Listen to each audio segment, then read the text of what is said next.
I'm muted on the stream. Hello, everybody, and welcome to Chapter 49 of Known Realms Tolesh and the final game of 2023. Before we dive into anything, let's go ahead and introduce our players, starting with David.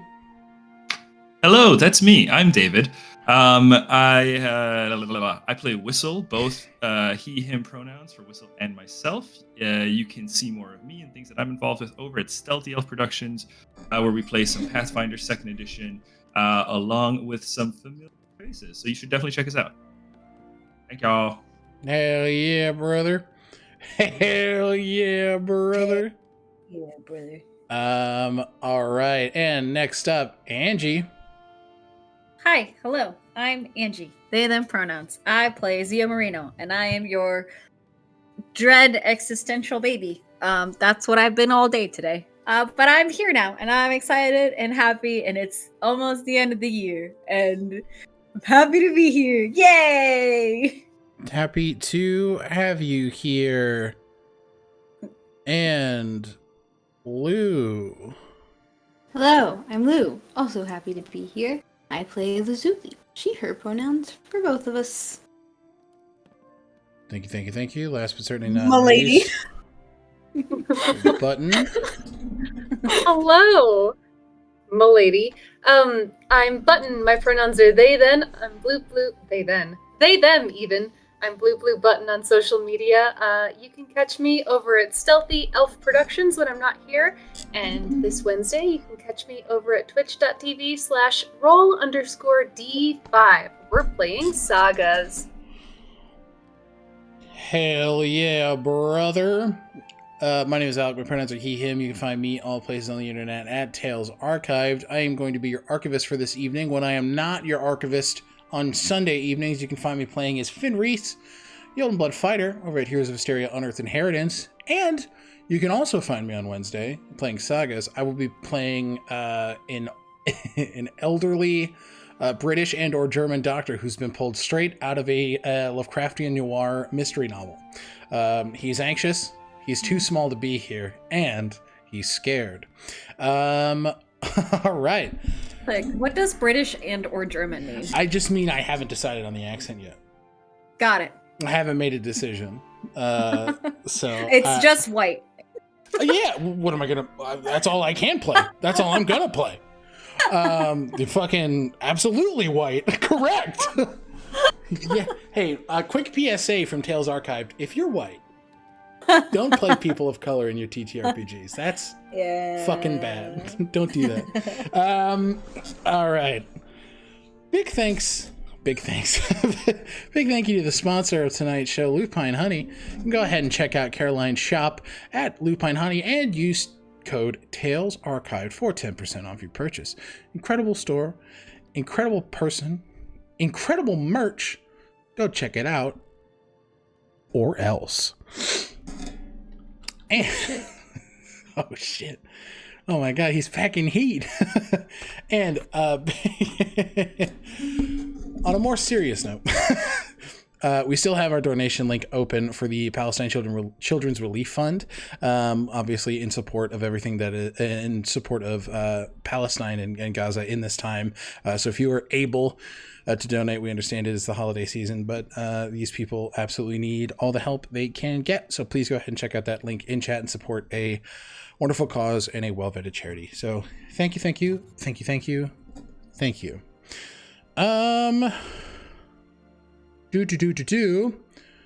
We're going to be off the next 2 weeks. Tonight is going to be the last game of the year. As I said earlier on in the show, we are going to pick up on January 7th, 2024 with Chapter 50 of Known Realms Tolesh. But for now, let's dive into what happened last time.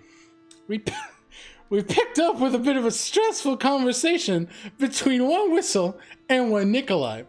Whistle very much advocating for the killing of Lord Tarvish.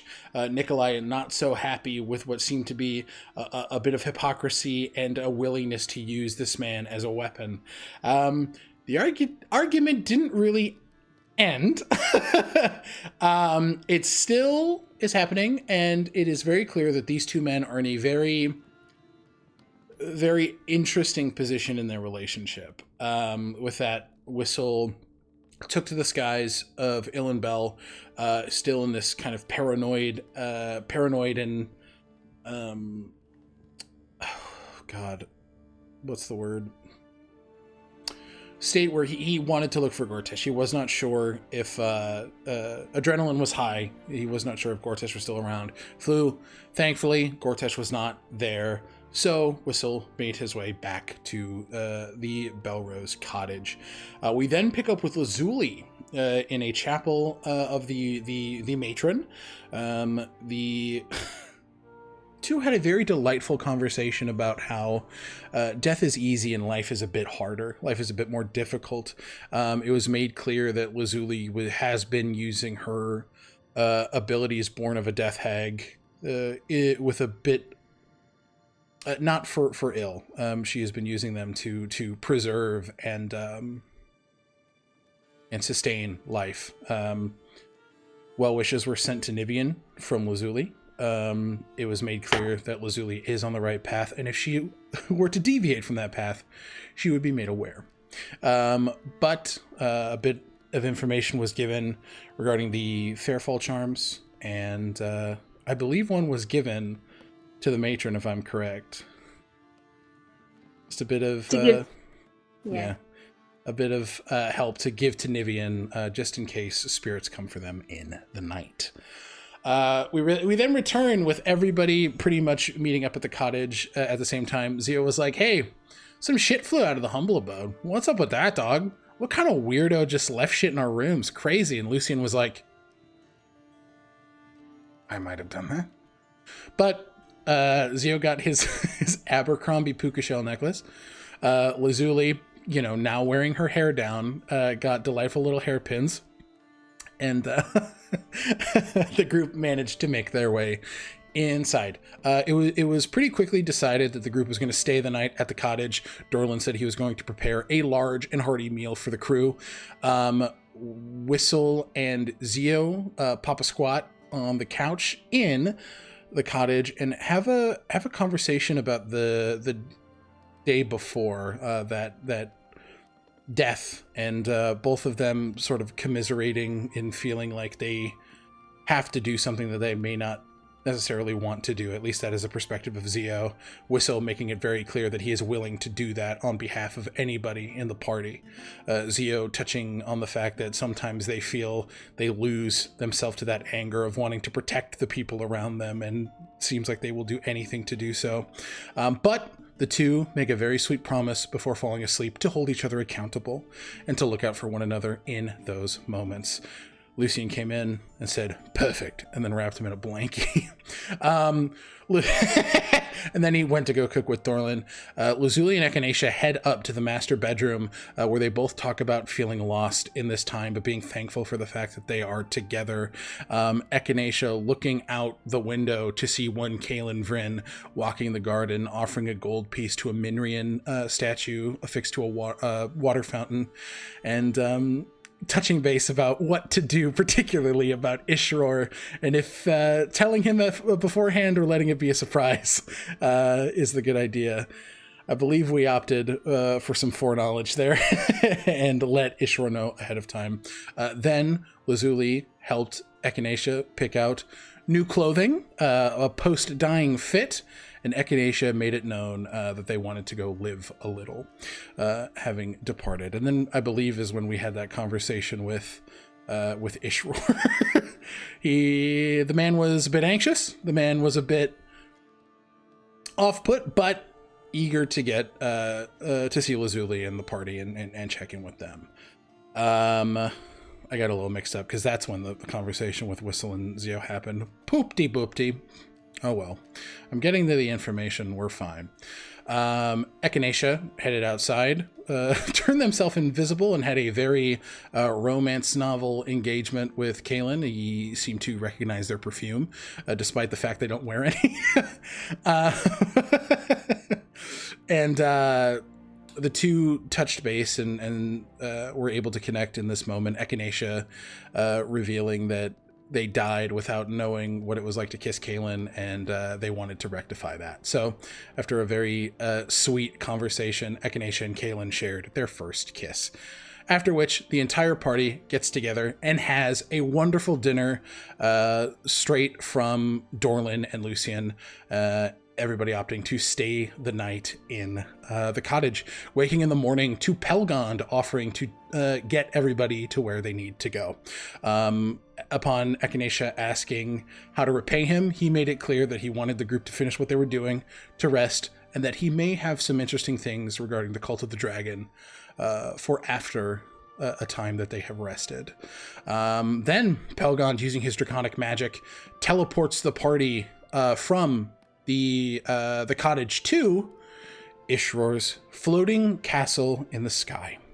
Everybody arrives. Zio immediately summons his winged boots, Lulu quickly sprouting from him, and the both of them just come rip-roaring, feeling supported by the clouds above them flying through the sky.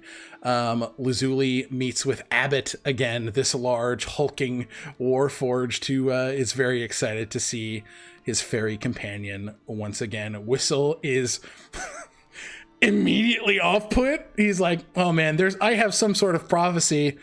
I don't want to engage with this right now. I don't want to engage with this. And then Echinacea has a moment where they remember, before meeting someone, they remember Lucy, another Warforged staff member of Ishror's castle. The two have a very tender reunion as they walk arm in arm down to into the castle. It is clear that with the memories received from Vivian, that there is a lot more familiarity with Ishror and Ishror's castle at this point. The master of the house makes his way down and brings the group in. The group consisting of Whistle, Zio, Lazuli, Echinacea, Uldiel, Durwood, Lapis, Aura, Amaya, Kaelin, and Lucian. A whole lot of motherfuckers. And Ishror was like, that's a whole lot of motherfuckers. He said hello to the party that he knows, and the energy in the room hit an all-time low. As soon as Lapis and Aura were introduced to Ishror, Ishror was kind of pulled into himself as he introduced himself to Lazuli's father, who Lapis, after an insight check by Lazuli, seemed to be very on guard in regard to Ishror, not sure how to engage with the man. Aura, the complete opposite, extremely thankful and very endeared to Ishror, given all that he's done for her daughter. After that, tensions kind of quell a bit as the group heads into the large dining hall for breakfast. Given that there's a cute little knighting between Echinacea, Lucian, and Whistle. Whistle doesn't partake right now, but that's to come. Lazuli offers to show Durwood her room. Ayo. And after breakfast, Zio heads outside to meet an old crotchety wyvern who hasn't quite decided on a name yet. We ended the session with Whistle getting a nice little message from big old Izradan, who made it clear that she understands that he's kind of been fucking around a little bit, and she's made an offer for Whistle to find herself and the other 60 legionnaires who've been displaced via the Alaric sinking, and find them a stronghold on land to collect themselves and to reforge some of their strength. We ended the session there. Today is Unday the 11th of Marpanoth, and we're going to pick up right in the morning here. We're going to pick up with Lazuli, actually. You are holding Pepper, if I remember correctly. Oh, yes. And you're making... Durwood's kind of walking beside, both of his hands are kind of like clasped by the wrist in front of him, and he's walking forward. How is Lazuli feeling being home? How is she is she kind of walking shoulders back, chest out, like this is her element? What's the demeanor? Paint me a picture here. I think she's definitely click-clacking on the big echoey halls, like just center of the hallways, that type of thing, holding Pepper, probably pointing, glittery things that she knows Pepper will be interested in out to her, and also just information, maybe even just regaling a little bit of some light anecdotes of Lazuli's scouting and rangering. Oh yes, I remember that relic right there. That was my first mission. And, trying to kind of connect to that ranger side with their wood, just to tell stories and that kind of thing as we make our way. Mm-hmm. Yeah. It is an impressive place, that is for sure. And it seems that you've been trained quite well. Why, thank you. Have you been to a dragon's hoard before? It seems you obviously have your... What's Pepper's dad's name again? Regis. Regis. Is his hold similar, or? It is... It's not dissimilar. His is more like a trophy room. This is akin to a museum. It's different tastes, I imagine. But what sort? His is the only I've seen. What sorts of trophies? Oh, well, I've seen some mechanized armored suits from Drifton. Oh, wow. Yes. Mm-hmm. A few pieces of arcane weaponry from Drukamesh. They're quite... the Diventhier magic is bountiful there, so they craft quite a bit with it. And a lot of historical pieces. There's a lot of remnants from the Draconic Primordial War. Are these trophies merely won by conflict, or sentimental in nature? No, some of them he's purchased, but the items from the Draconic Primordial War were passed down generation to generation. Do I know about the Draconic Primordial War? You sure don't. Give me a history check. Okay. It's gonna take a while because D&D Beyond is slow. I can just say roll d20 on the... I'm gonna say a 17. That's the number that my mind dice rolled. Thinking if I have... One sec.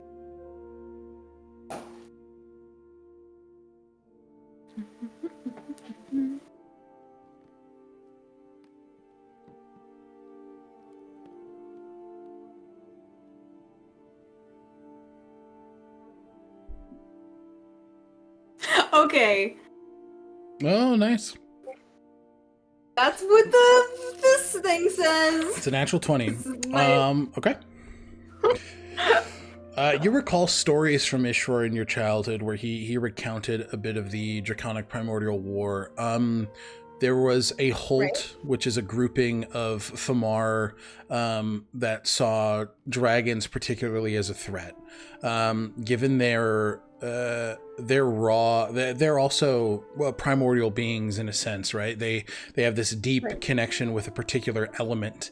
And there were a few Famar who thought that dragons would lord over the land after an Earthcaller had a premonition, which of 5 chromatic dragons ruling over Tolesh. It seems that this Earthcaller wasn't wrong. This Earthcaller foresaw the Scale Scourge, but this Holt of Famar wanted to be preemptive, so they began hunting dragons, and in doing so were quite particular with how they took these dragons out. It was made clear that dragons were much stronger than Famar, and they did not want to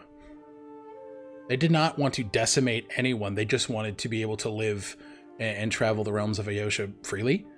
So this war ended in a ceasefire where a red and gold dragon stood next to one another and vowed to not, infringe on the freedoms of the primordial heritages that live throughout Aosha, be that Famar, Vakron, Balith, and Ilwainar. They just wanted to be able to live freely. The Famar accepted the ceasefire, and it was clear, though, that dragons, if that conflict pushed, they would have been successful. They brought forward a truce to preserve life. They did so in order to just end the fighting. Right. Okay. Got it. All right. And so there's what was the relic that you mentioned, or is just miscellaneous? It wasn't specified. What was that? Trophies. What was the trophy? Or did it was a slab. It's a replica of that treaty. Okay.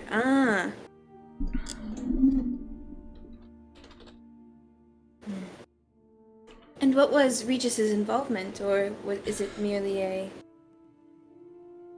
Regis's involvement, his father was one of the, well, not his father, but one of his relatives was rumored to be the red dragon that stood next to the gold.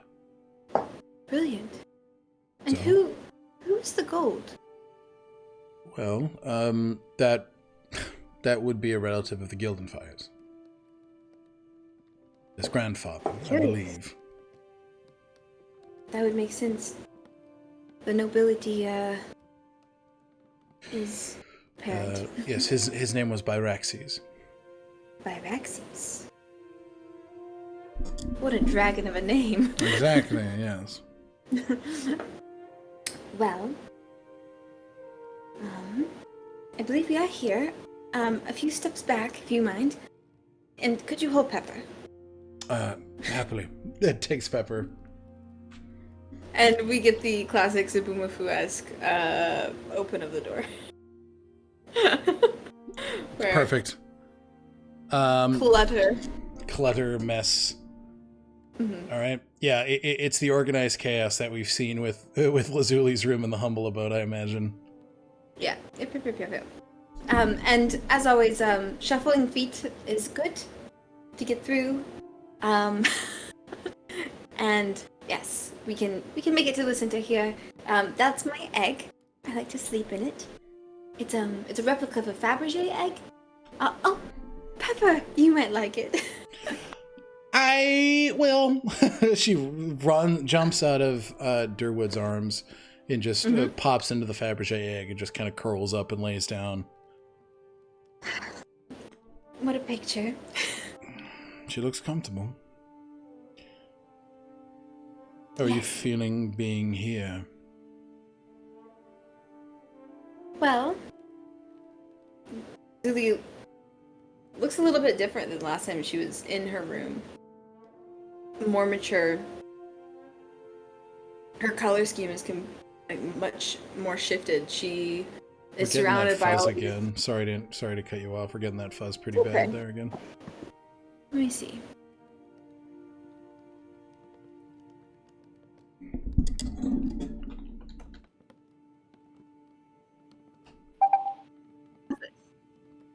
What was that?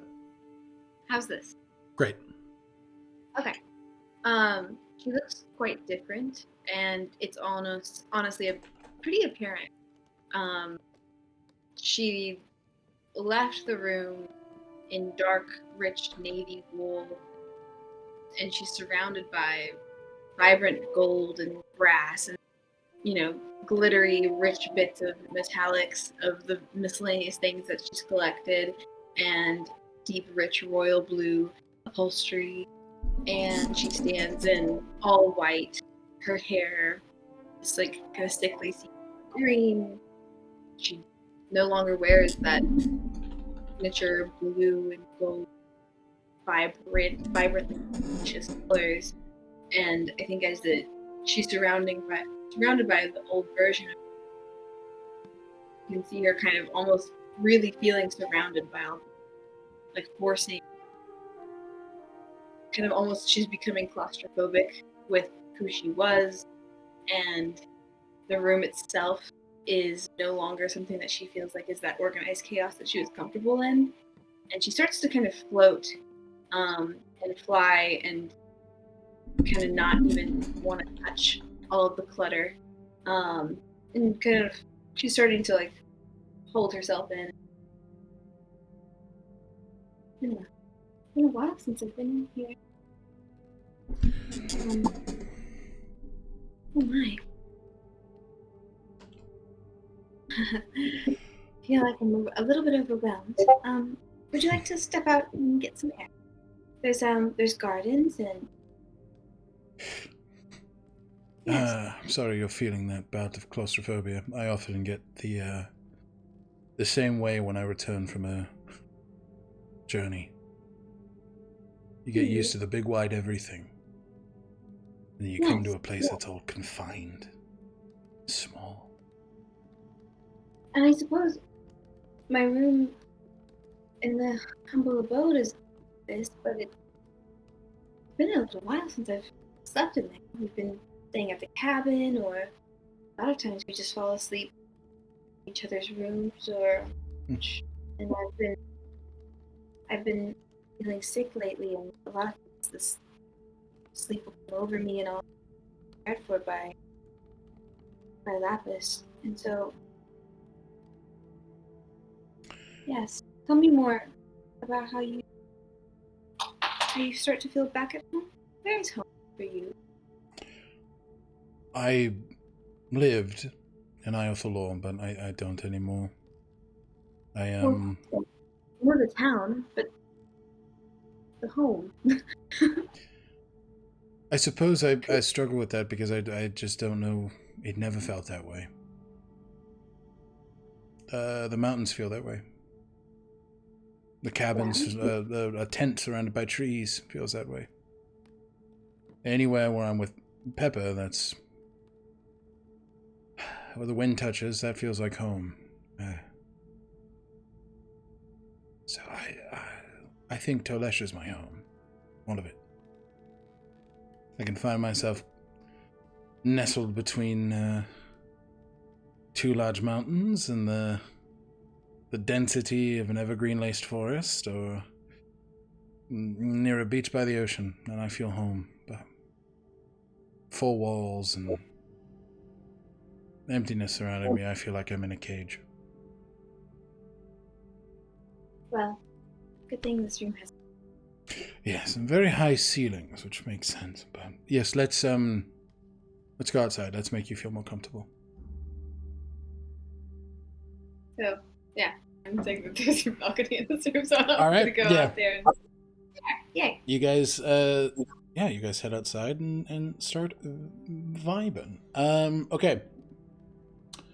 We're gonna touch base with Zio. Zio, you are mid-flight with this wyvern. We're gonna race here. How about that? All right. I mean, we're flying. Zio doesn't know there's any racing happening. Oh, she leans over. Fancy a race? Oh. Well, I haven't had a chance to race any one of these boots, but I'm willing to if you're interested. Winner gets the other a new fish. Bet. All right. So, we're going to start flying. What's your fly speed? My fly speed is 40 feet. 40 feet flight. But I have action, bonus action. So that would be 80. 120. Okay. If she used her full action to dash, she would be at 120 as well. So we're going to do a skill check here. What we're going to do, I want you to pitch me a skill check. Okay. And I will pitch one for you. You want me to switch a skill check? Yeah, for Zio. For Zio? What they would be using? Yeah. Okay, so I think acrobatics, specifically using their dexterity, with the feeling of air whipping against their body, there comes a moment of realization where there's pockets where there isn't a current, or where there isn't a gust, where Zio is able to use it to his advantage to either surpass it in a quick dash around, or use it to their advantage. Incredible. Yeah, go ahead So and roll me doing- that dexterity check. Okay. Yeah. Okay, so it was a nat 12 with my acrobatics is a dirty 20. Dirty 20. I am going to go ahead and roll an athletics check here for Miss Nameless. She is just going to use that raw strength she has to just push herself upwards and try to gain that advantage here. That is a natural 18 on the die. Athletics would be a 22. Oof. Yeah. So you see, as you're absolutely making an incredible starting pace. You're moving. You feel the magic in those winged boots propelling you forward. You're feeling almost as if the wind on underneath your arms are just pushing you forward. You're feeling that support, and then you feel a bit of a jostling gust as a strong burst of wind kind of pushes you to the side as these large leathery wings just woof, bash forward, and she gains the lead on you this round. Okay. All right. Okay. And so we'll say right now we'll do best of 3 here. Okay. You're up. I think after this happening, there's a moment where like Zia sort of like rolls in the sky and then uses their once again their acrobatic strength, dexterity, to shoot themselves forward. It's very Namor-esque. As they are flying. So I think in this moment, the way that they would same roll, a 12 with a plus 8, so a dirty 20. I think the way that it works too is that as they get closer, they start sort of flying and doing these little like darts over the top of Nameless Wyvern, kind of using that like gust of air that they're pushing through to propel. You're just jumping forward on these clouds. Perfect. That's take an inspiration point. That's she's breaking through it, and Zio is using it to their advantage. Yeah, you can see as her leathery wings just kind of bat down. You're seeing these sort of curls of clouds that you treat as like stepping stools. It's like, speaking of like the Marvel references, it's Star-Lord jumping off of those magic platforms set off by fucking Doctor Strange, with that Namor flavor of like, you got the wings on your ankles and you're just fucking booking it. All right. Gonna go for strength again here. That is only a 13. So Zio, you press the advantage here. You are flying forward and you look to the right of you and you can see Lazuli, Durwood, and Pepper standing on a balcony looking outward. Lazuli cheering for you. Pepper is shooting off these small fireballs out of her mouth. She's just kind of poof, poof, poof, like a little fireworks show. And then Durwood is just kind of like nodding and like he's watching, very impressed, as you're taking the advantage on a very old wyvern here, which takes a whole lot of skill. Okay. And last one. Okay. Last one. You go ahead. All right.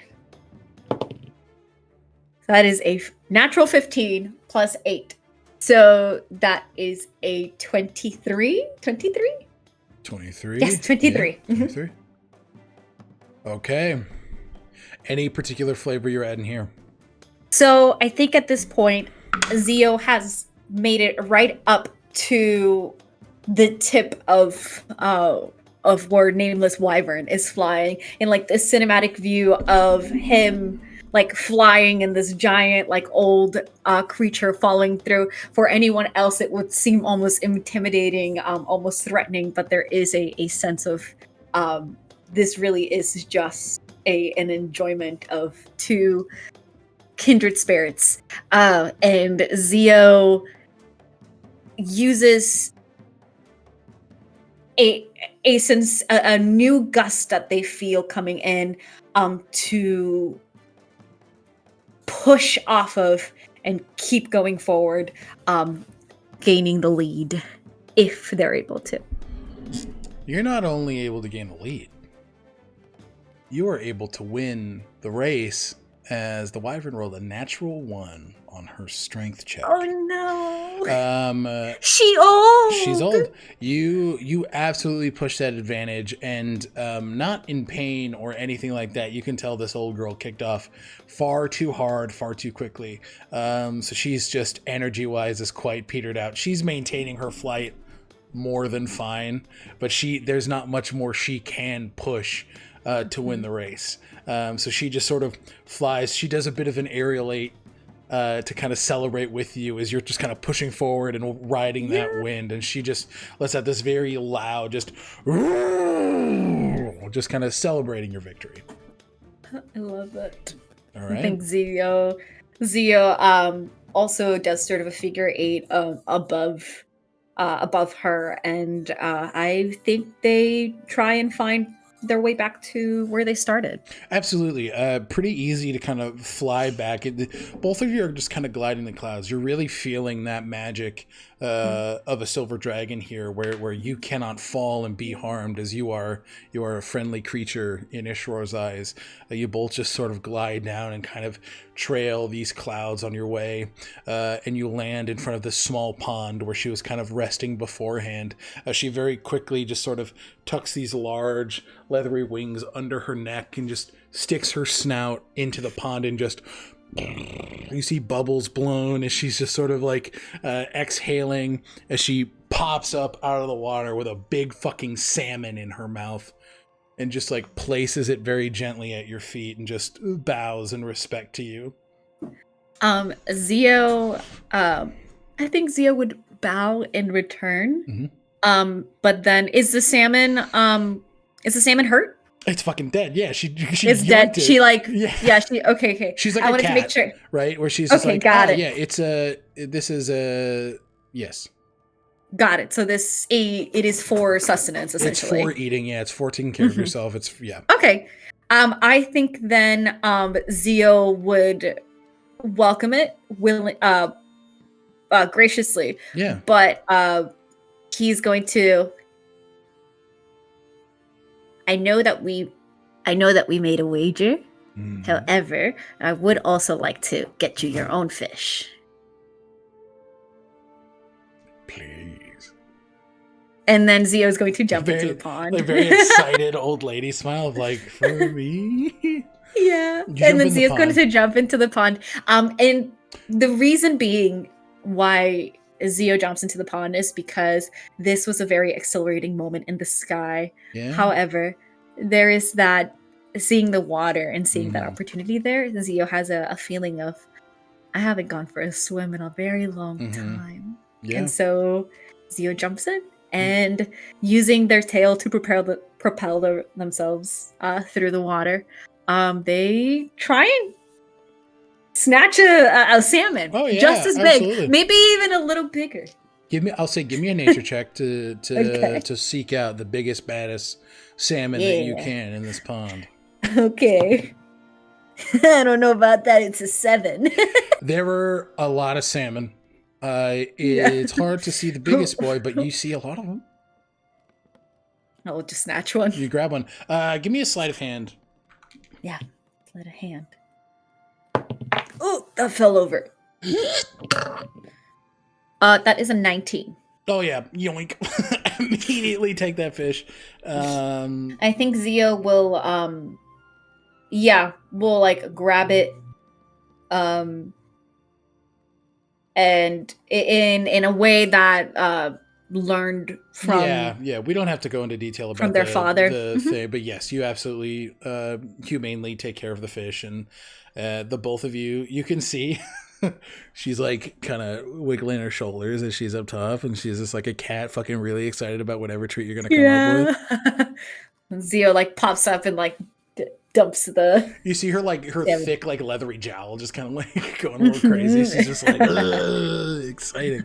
As soon as you take it, just fucking immediately grabs it and just chows the fuck down.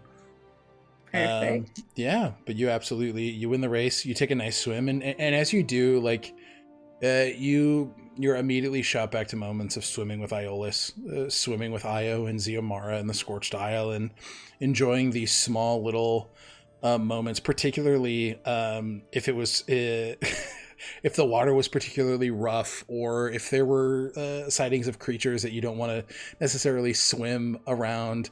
You remember the wavebreaker tortoise that your father had sitting in your backyard with a shell full of water, like its own pool, that you kids would just sit in there and like hang out with the big old turtle, and she was like just enjoying being able to spend time on land and not fucking working her ass off. But yeah, it absolutely shoots you back to those memories. Hell yeah. Zio kind of just sits cross-legged in front of the wyvern, and watches her with like almost a cloudiness of nostalgia over his eyes, and just, how long have you been here? 30 sons. 30 sons. 30 sons. Like full? Moons too? Oh. It's a long time, but that's not as long as I thought you'd be around. What drew you to Ishror? Gentle. Safe. I'm tired.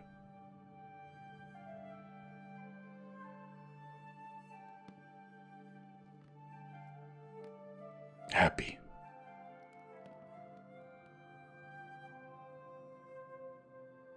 That's good to hear.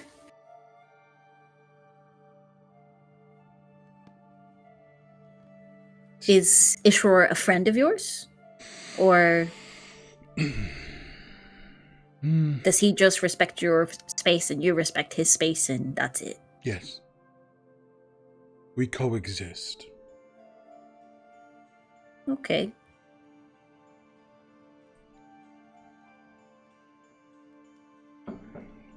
You friend? I am a friend of Lazuli. Do you know Lazuli? She's like, no. Oh. Little wings. Oh. Kind of, there's like this nod of recognition. Came in this morning.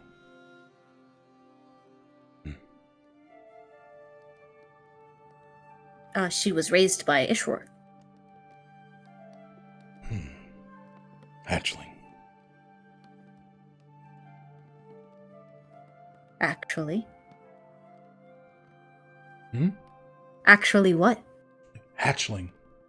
Hatchling. Oh, hatchling. Oh, yeah. Little. She kind of looks at herself and looks at you. Little. Have you thought of a name? Donut. Donut? Donut the wyvern. She kind of gets up a little bit, curls around you as if you were one of her babies, and just sort of like nuzzles your head up, just so like you kind of like, she kind of like pushes you into laying down a bit. As she just kind of like pops a big fucking snout on, like over your legs, and just kind of falls asleep. to that situation where like I can't move. The cat's on my lap. Yeah, 100%. Granny cat has taken a nap. Got it. Yeah, Zio's not moving. You can. I will say you can move. You can absolutely can move. I feel like Zio will remain there long enough to stare up at the clouds and the sky, and and just ponder for some time. Absolutely. Zio doesn't take quiet moments like this often. Right. They've been happening a lot more often than usual, but it's becoming a becoming a habit. Yeah. So I think in this moment, they take it as an opportunity to sit and ponder and think. And absolutely, yeah. You take the time. You start kind of settling in. You're gonna be having a conversation with Ishror later today, and your father's gonna be calling at any point. So you're just kind of like settling in and taking the time. Absolutely, I love that. All right. Hi, Whistle. You're on a call right now.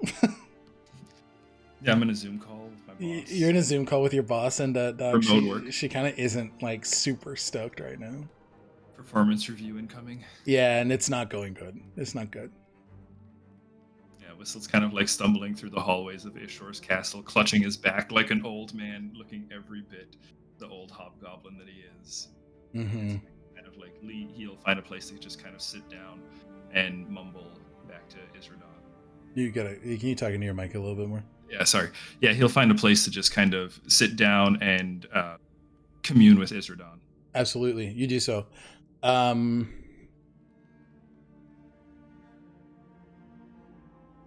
do you say?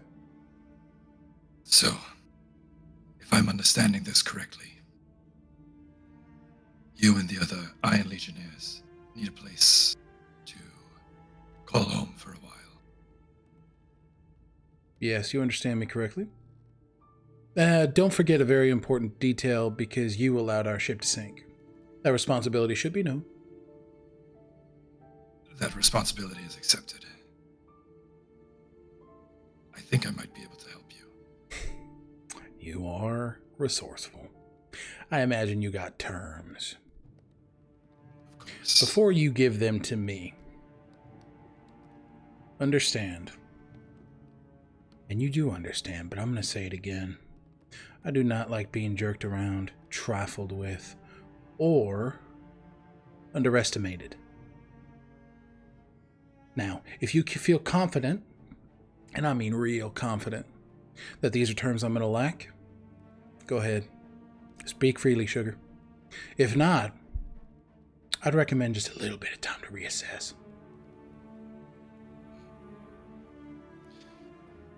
Unfortunately, I don't think given any amount of time to reassess, that these are terms you're going to like.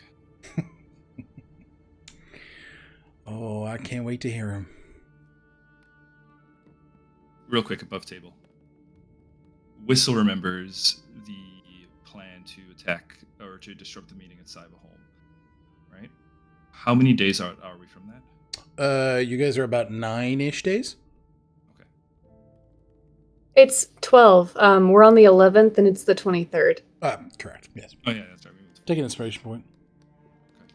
So, I'm sorry. It was You're fine. 11 days, right? 11 days. 12. 12 days. 12 days. Okay, 12 days out from the side of the home. Okay.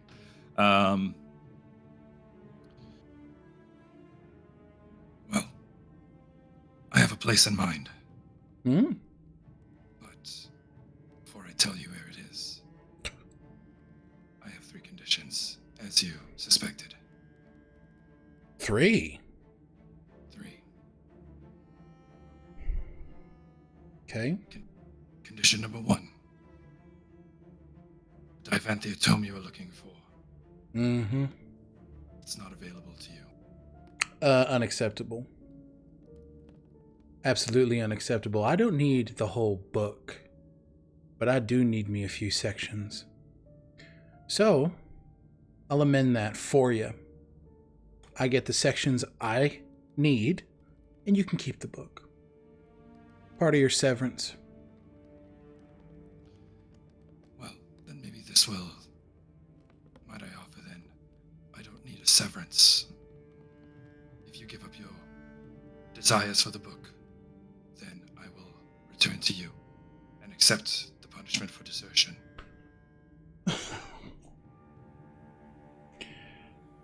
So, are you willing to give me the sections I need? Not without knowing exactly what those sections are. You'll be there when I copy them down. My term is that we do that together.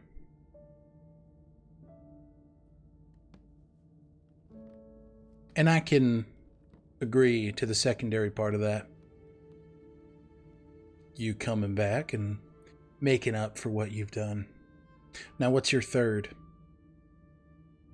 The other one would be that I'm sure you are aware that I'm not traveling alone anymore. Yeah.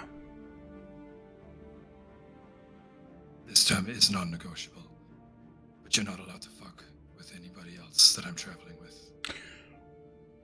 Let's make this incredibly clear. I don't give a fuck who you're traveling with right now.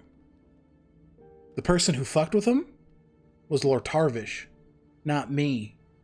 If they don't fuck with my business, I won't fuck with theirs. It's just that easy. I had a feeling Lord Tavish was acting on his own.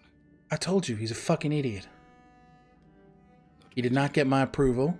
I did not sanction any actions taken against you or your new friends.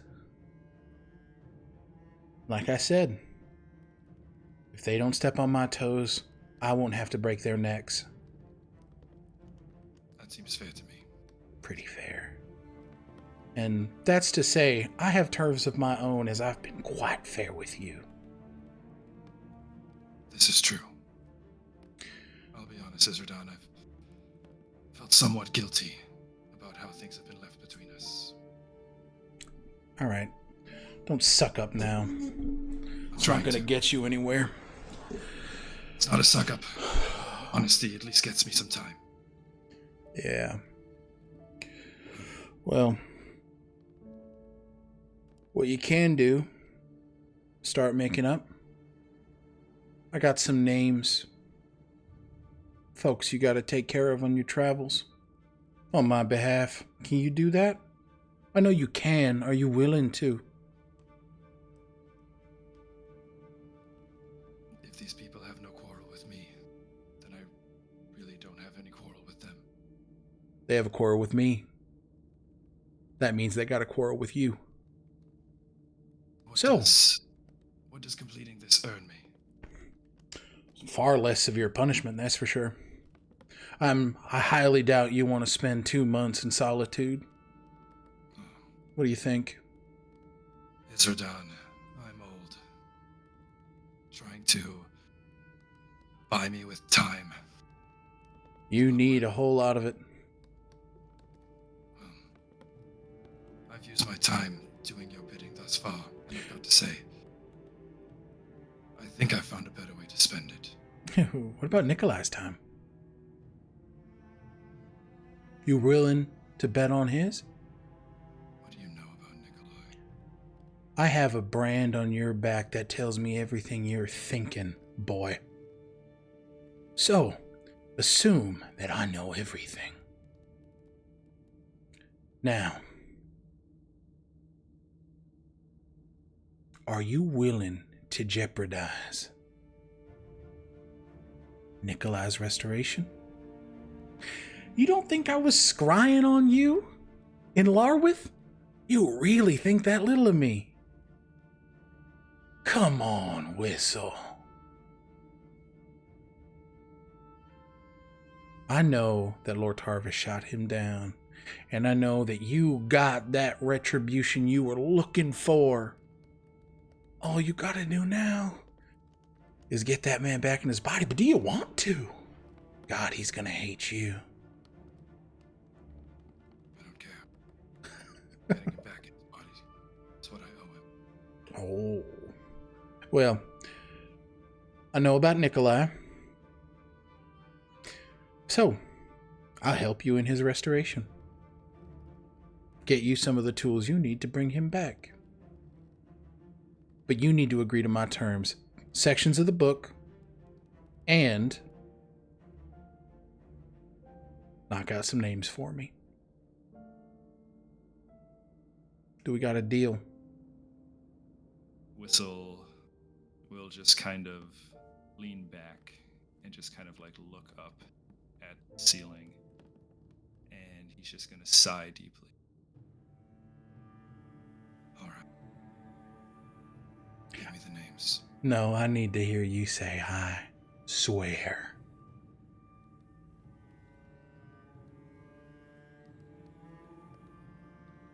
As long as you agree to your end of the bargain, as long as you maintain you will not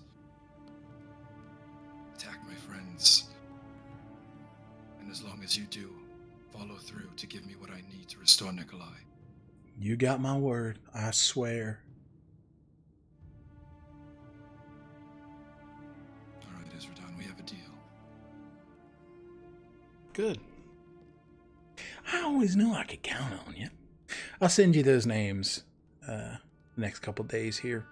Give you some time to get settled.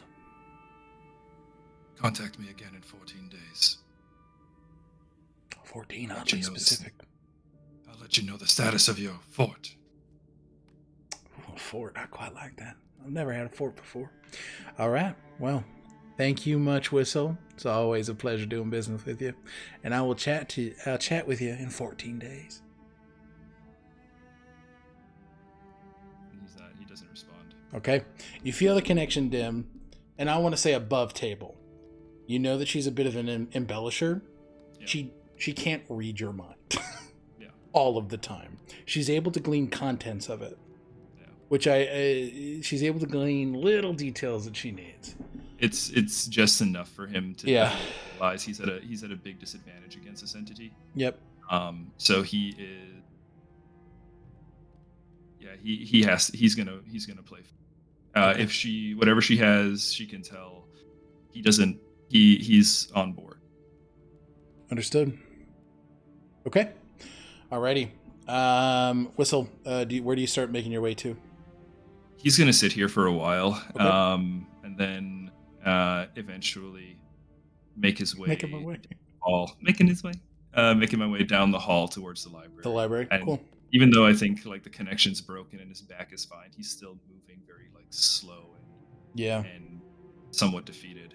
Yeah, absolutely. All right. We are going to pick up with Echinacea and Kalen. You are making your way to a chapel of Aelfwyn.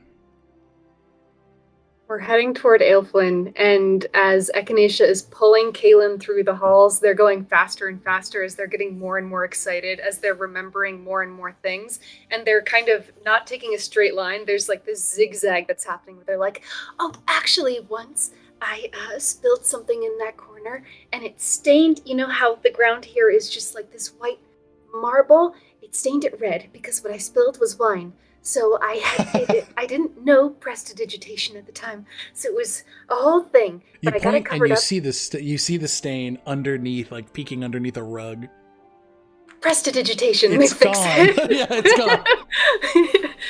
And then as they're pulling Kalen this way and that, like, this is a tapestry of the last battle of the Scale Scourge, and they'll pull him behind it and they'll kiss him, and they're getting more and more like euphoric as they go, with these memories just swelling in, and Kalen with them, and going toward Aelfwyn, knowing that he's been carrying the Song of Arvindor and that it's been a weight to him.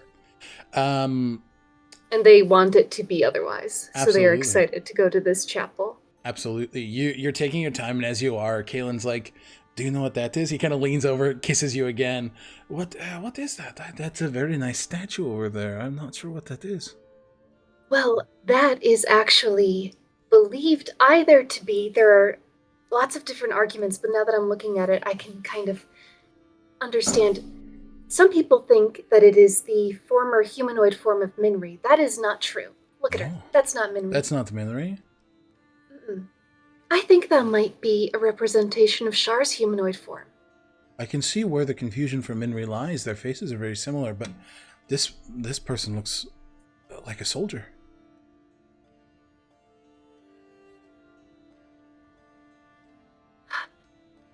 We have to save her. We're going to save her. Yes, we are. Hey. It is incredible to see you smiling like this. I want to see you smiling like this too, so come on. Come on.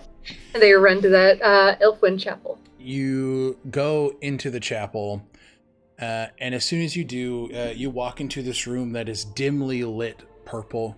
This tall, this row of about 5 pews on each side, a statue affixed to a podium with a tall, drowish woman, nude, artistically covered by the long white hair that sort of flows down her form, a beautiful longsword kind of spread across her body, and this beautiful window with a stone cutout of a crescent moon.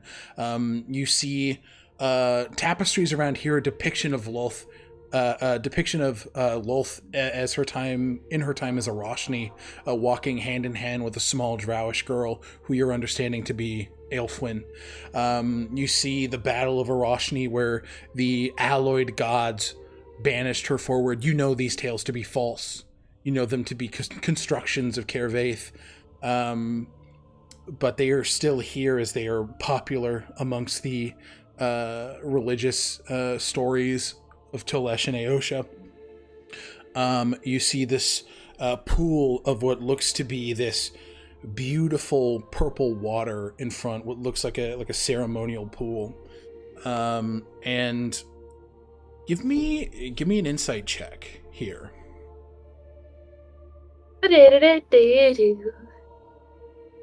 Insight. 12. You have an inspiration if you want to use it, but 12 is fine.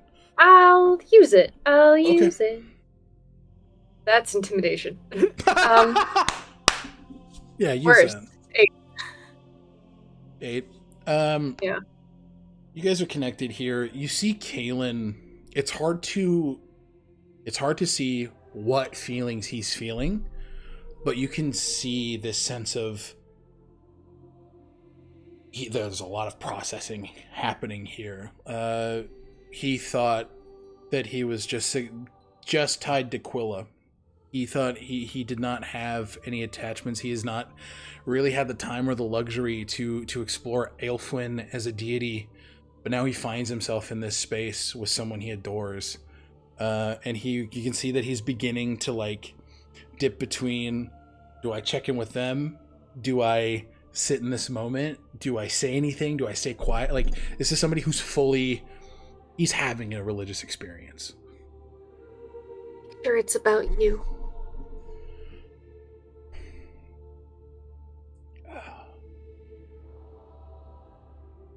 He just takes Echinacea's hand, wraps his fingers around theirs. It's beautiful. I look at him. Yes, it is.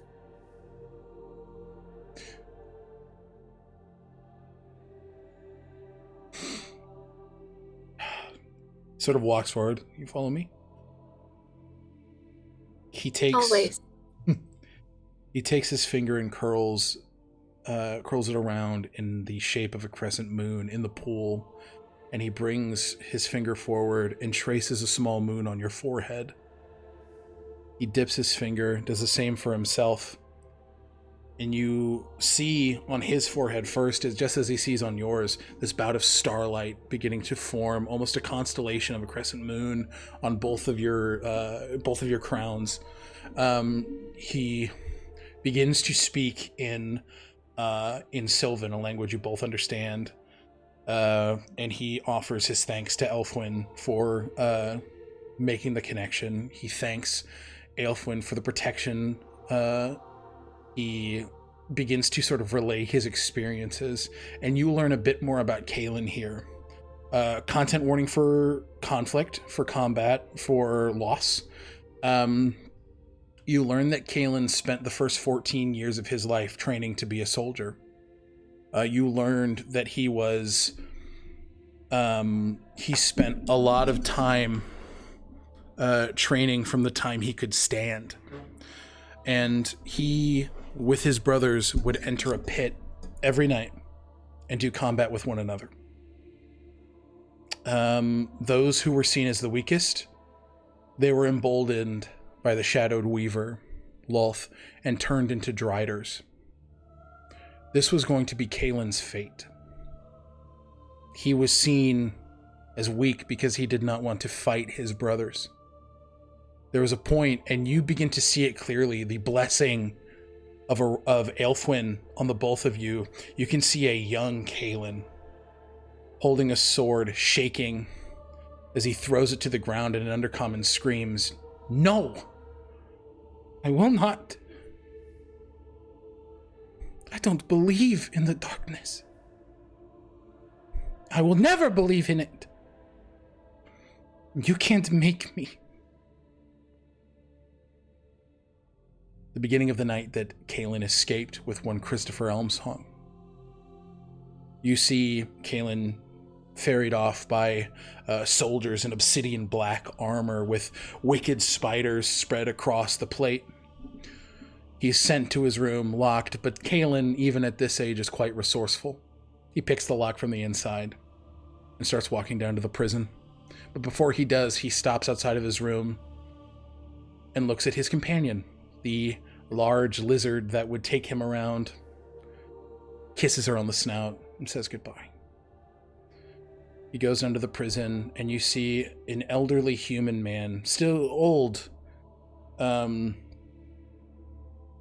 Christopher Elmsong, sitting in a cell. Not elderly, but older, about in his 20s, 30s at this point. Oh. So he just leans forward. "Hi there. I don't think you're supposed to be down here." Kalen taking on a Taleshan accent for the first time. "I think I'm supposed to be. And I don't think you're supposed to be here." Kalen, with the help of Christopher Elmsong, breaks out of the cell. And the two manage to leave Zendrix, sailing for a long number of months before arriving on mainland Tolesh.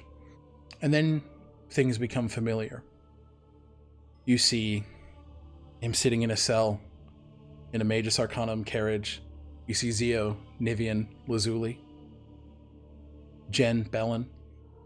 And then you see the adventures unfold with all of you. Kalen depicting a life of healing those he can, cultivating spaces where knowledge is free, and defending people as he is bearing his soul to Aelfwin in every way. Give me an investigation check here.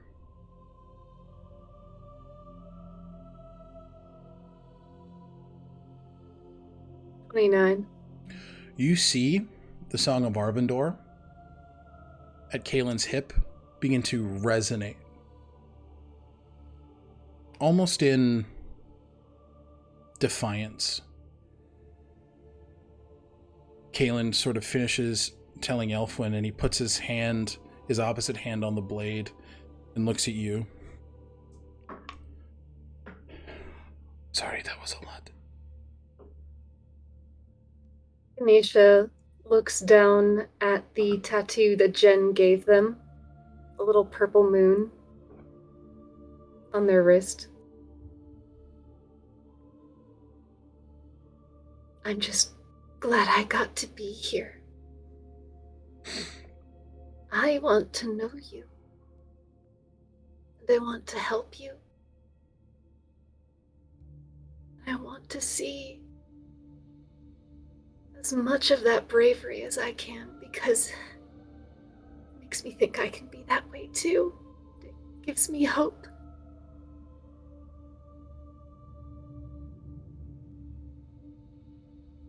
Thank you.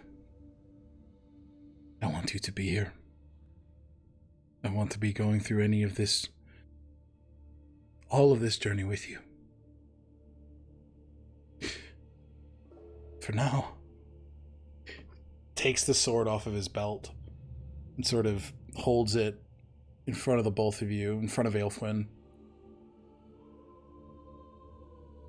I wanted to see if you could help me. I'm here to help.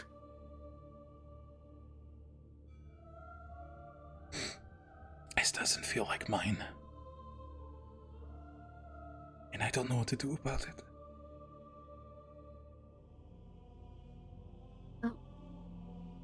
To quote a very sassy River King, have you tried praying? No.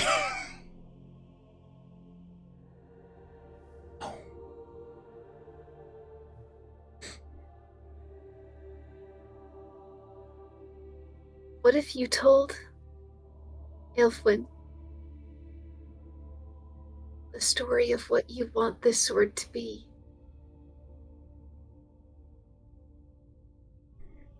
There is magic in the making of a myth.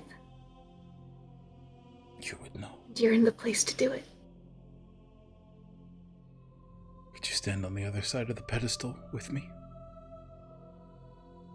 They do so. Kalen puts the blade on the pool and offers his hands out underneath the sword to you. They take it. I want you to go ahead and give me...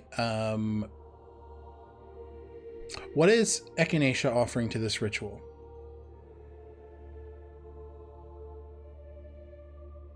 Echinacea has seen what I believe, if I am understanding the context, the trials that the matron mothers put their Yes. sons through. Yep.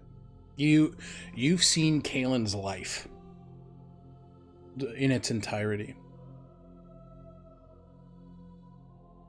They're not here to admonish Zendrixian culture. They don't pretend to understand it, but they understand how Kalen feels. Yeah. And so I think this is a medicine check, because I think they are here to help heal. Okay, give me a medicine check. Fucking face. It's not terrible, but it's not great. 15. 15 is the DC. Kalen looks at you, leans forward above the pedestal, and gives you a kiss. And you see... Gay! And you see as the Song of Arvindor begins to meld into the water. It flows into this pool as Kalen begins to speak in Celestial, another language you know. And you hear him say,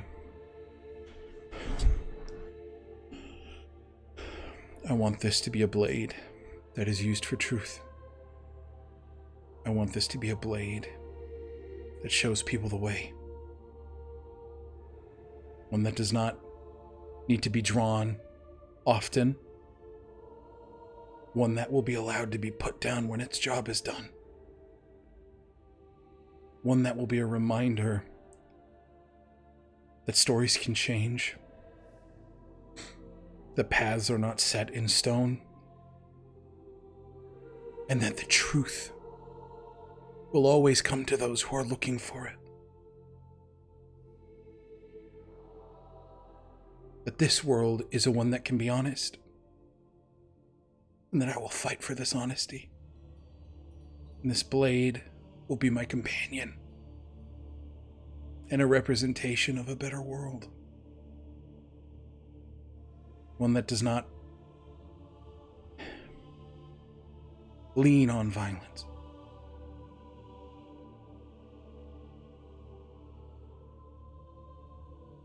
He takes your hand, puts your palm above his, as the both of you reach into the pool. You feel Kalen grasp, and as he does, begins to pull out a new blade, reforged by the magic of Aelfwin. The blade is a beautiful silver. The pommel is a depiction of not only a crescent moon, but 7 stars, reminiscent of Minri. The blade itself, as it's pulled out, is inlaid with beautiful amethyst and sapphire.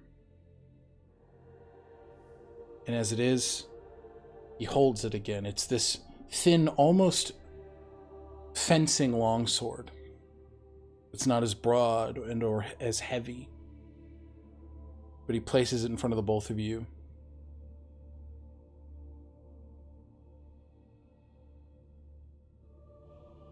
Echinacea brings Kaylin's hand to the hilt and starts to whisper, "Once upon a time,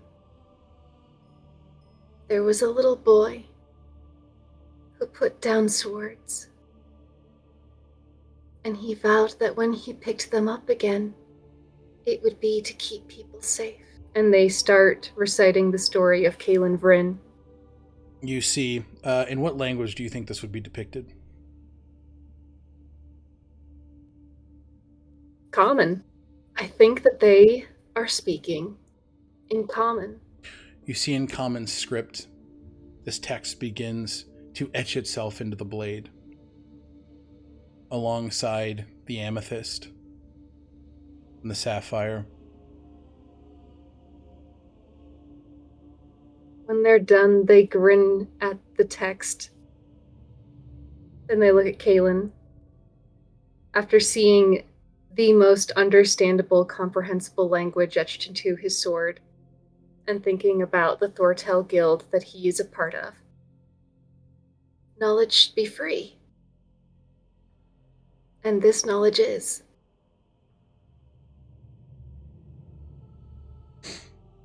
I think I know what to call it. What? Truth Seeker.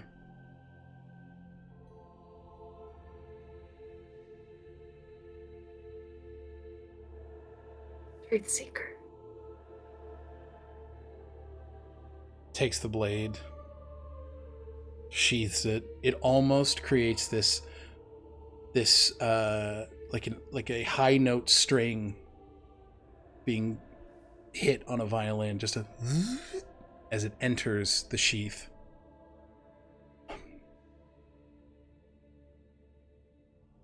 How do you feel?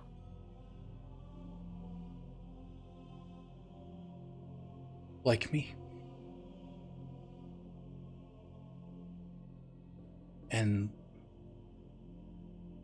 like I'm ready to do what I've always wanted. With the people I want to do it with. Kind of leans forward and just nudges you with his shoulder.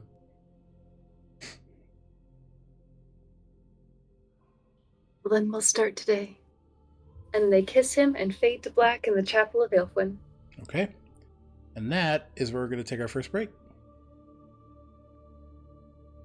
All right, everybody. We'll see you in about 10 minutes. Thank you guys for chilling out. Thanks for hanging. And we'll chat soon. Bye.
can see and hear you. Hello, everybody. Welcome back to KRT. Thank you for sticking with us. We are going to pick up with Lazuli.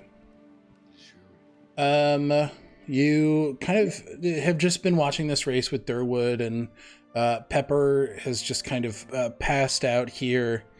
Durwood has picked her up and kind of saddled her to his chest. She's like, you know how kids, when they're in those front harnesses, are just fucking completely like head down, arms slack. That's what Pepper is like right now. And like Durwood does a thing. He like grabs the tip of her nose, tilts her head back to see if she's up, and she just goes floink. It's like, all right, well, she's asleep. Would you like some time to get acclimated? So, What was that? what will you be off? I will probably find a place to settle Pepper into, and I might just walk the grounds myself.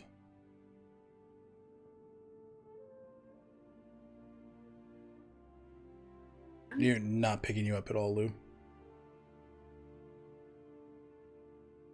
Closer? Closer? Is this your laptop mic or your mic? This is the one that wasn't. It's better? I can hear half the words you're saying. How about now? I can hear you now. Huh? Yep. Okay. Let me know, because this was the one that was picking up some It's background not. noise. It's not picking up nearly as much, so you're fine right now. Cool. I'll be around. Find me if you need anything. You do the same.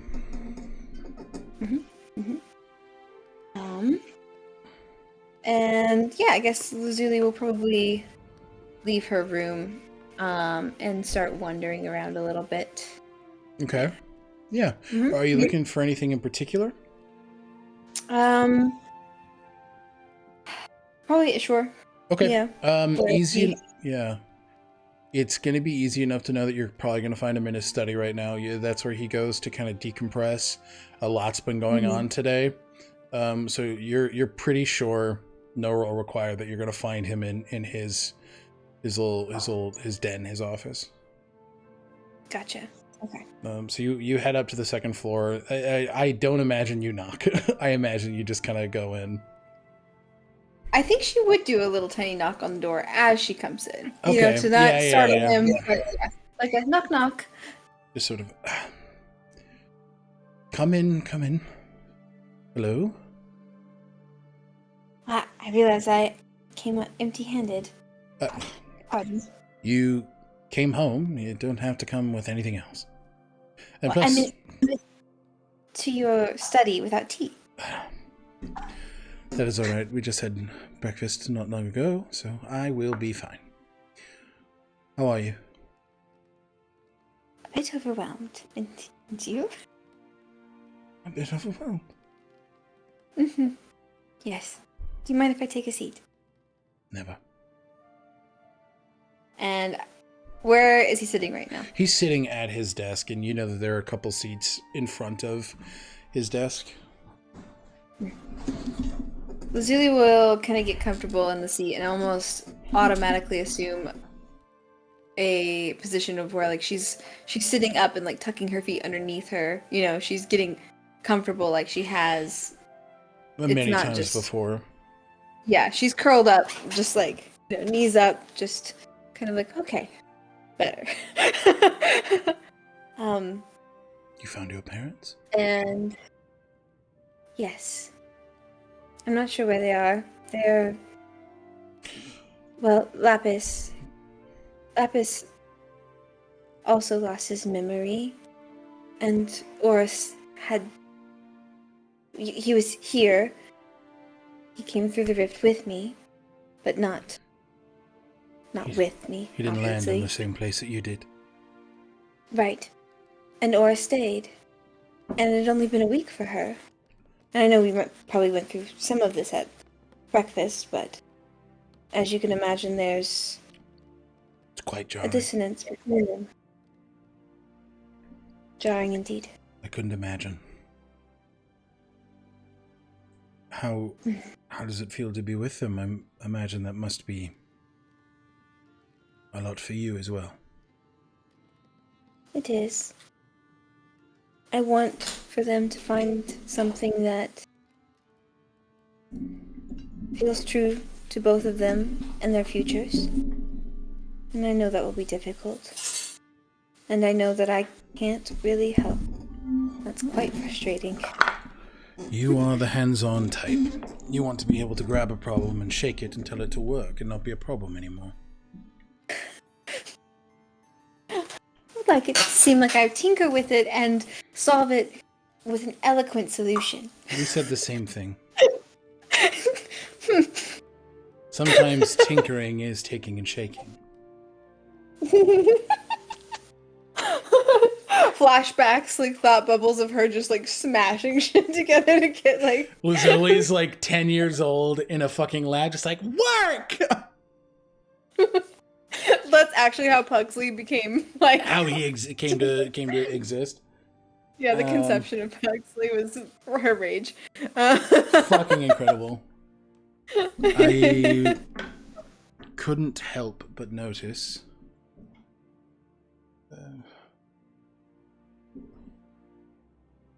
Lapis's hesitation with me. And yours with him? I did not know you were going to bring your parents today. I did not know you I had did met not your know what parents. to say. The truth would have been helpful, which, above table, such a wild thing for Ishror to say, my guys. Such a crazy thing for that guy to just say. I just want you all to know, I recognize that. Thanks. You're so welcome. Thanks for not gaslighting me unintentionally, Listen, bestie. you're so welcome. Make that super duper fucking clear, dude. Well, and I am aware that it looks like that hesitation is something that you share. Do you want to talk about it? Will you be truthful? Take an inspiration point. You said, "Are you gonna be truthful, you stupid bitch?" Yes. I will be. Where was the hesitation from? From me? Yes. I want to know why it's difficult. It will help me understand. It's difficult because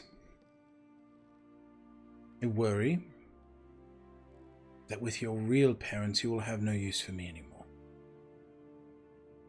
I will be a part of your life that will fall into a hall of memory.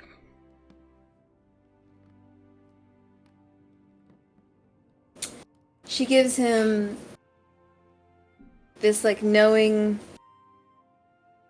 look. Oh, silly dragon. My Ankin. I would have thought hundreds of years of knowing people, loving people, you would know that those types of bonds are not the only ones that matter. Anybody that I felt that love for has left me. Why? Why do you think that? I was never enough. I was never good. I was deceptive. And I drove them away. I drove Gale away. Because she gave me once the same look that you gave me. You silly dragon. And now she hates me.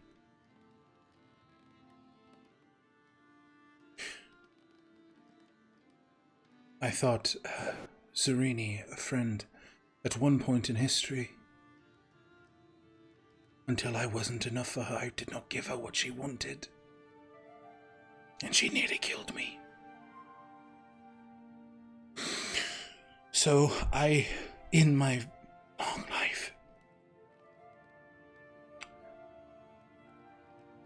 I am much more accustomed to those I love leaving me than I am to them staying.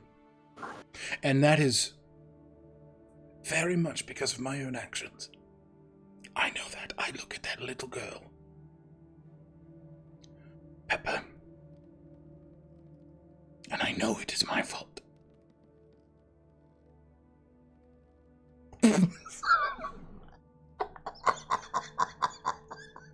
Say more about that. No, it was button muted. It says, say more about that, King. Comment on that, dick. Incredible. Don't apologize.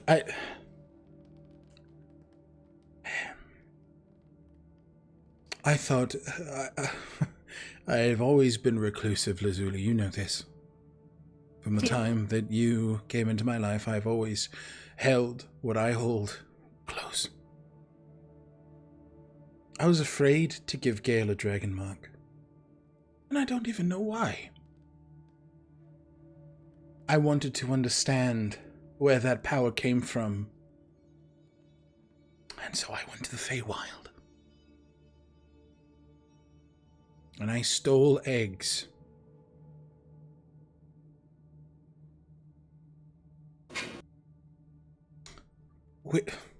The intent to return them doesn't matter.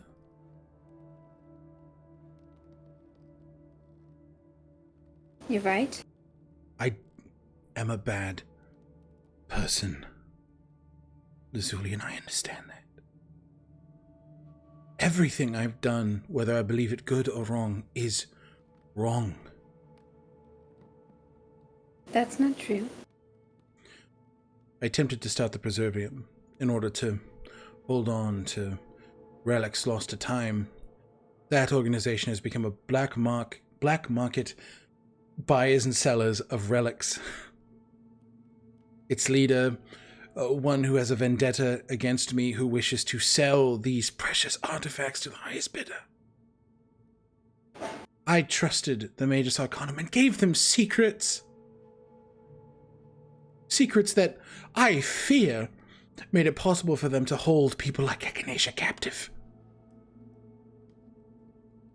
Everything I do is a misstep, is a mistake. No matter how good or bad I think it is. I wanted to understand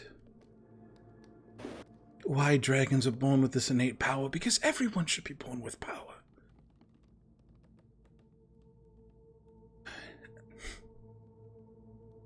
And then I saw what people did with that power, and it terrified me.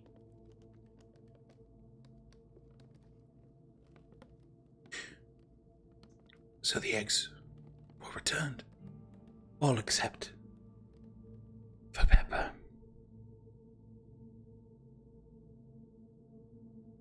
She had already been taken back by her father, Regis, who wants my head on a pike. I could only imagine. Before or after a draconic tribunal, which I will accept. What do you think the result of that would be? My death or banishment from this planet.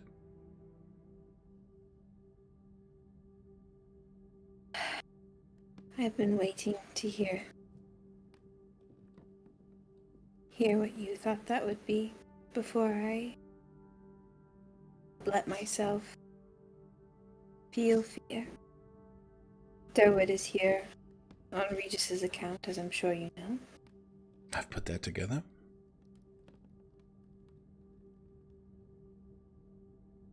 But he has agreed to hold off on your persecution until...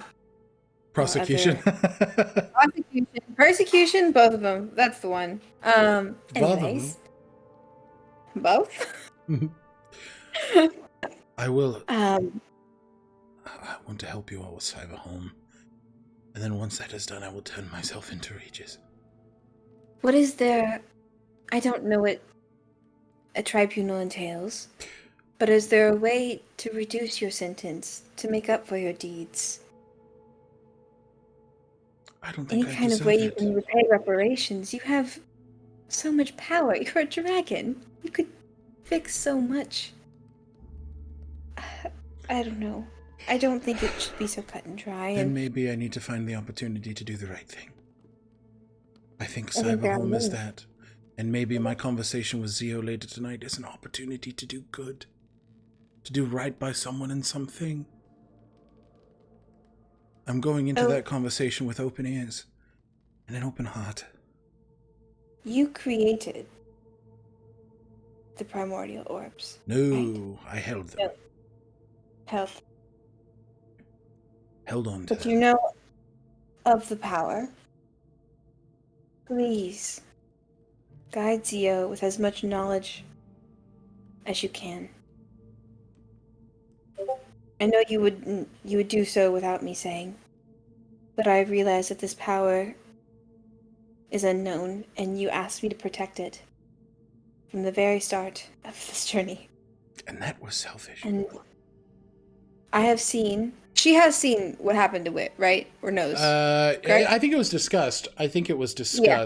But seeing It was it, described.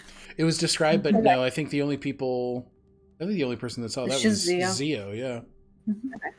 I have heard. I. Aside from Zio's smutty drawings. Kidding. And she's like, "No, that's just me, motherfucker." There is a distinction. There's a I know. distinction. That's gonna get clipped. So Ishror just kind of, I will guide young Zio in the best of my ability, but I will do something I have not often allowed myself to do. Trust his intention. Trust the intention of others. But I will give the information that I deem necessary and important to consider. Absolutely. That will mean a lot to him. Thank you.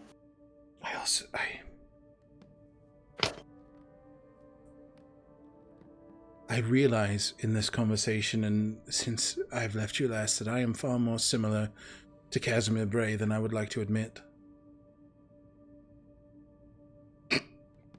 How so? I am a liar. I am a selfish man. And I've put myself and my desires above others. I did the exact same thing with you as he did with Echinacea. I set you out in the world to do my bidding. Whether that was either of our intentions or not. Because I do not believe that he willingly wants to hurt any of you or Echinacea. Just as, of course, I don't want to hurt you. But I believe that.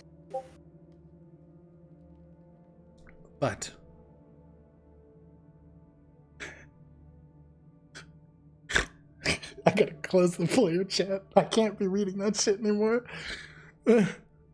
But I do believe I'm starting to understand Mr. Bray a lot better. So, when I have my conversation with Zio, I will do so with the intent to give them what they need to succeed. I want to do the right thing.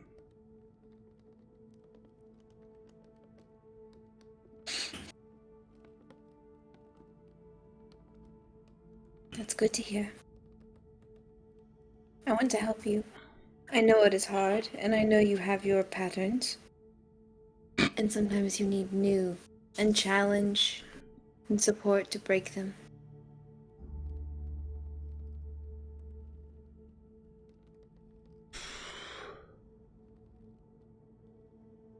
I wish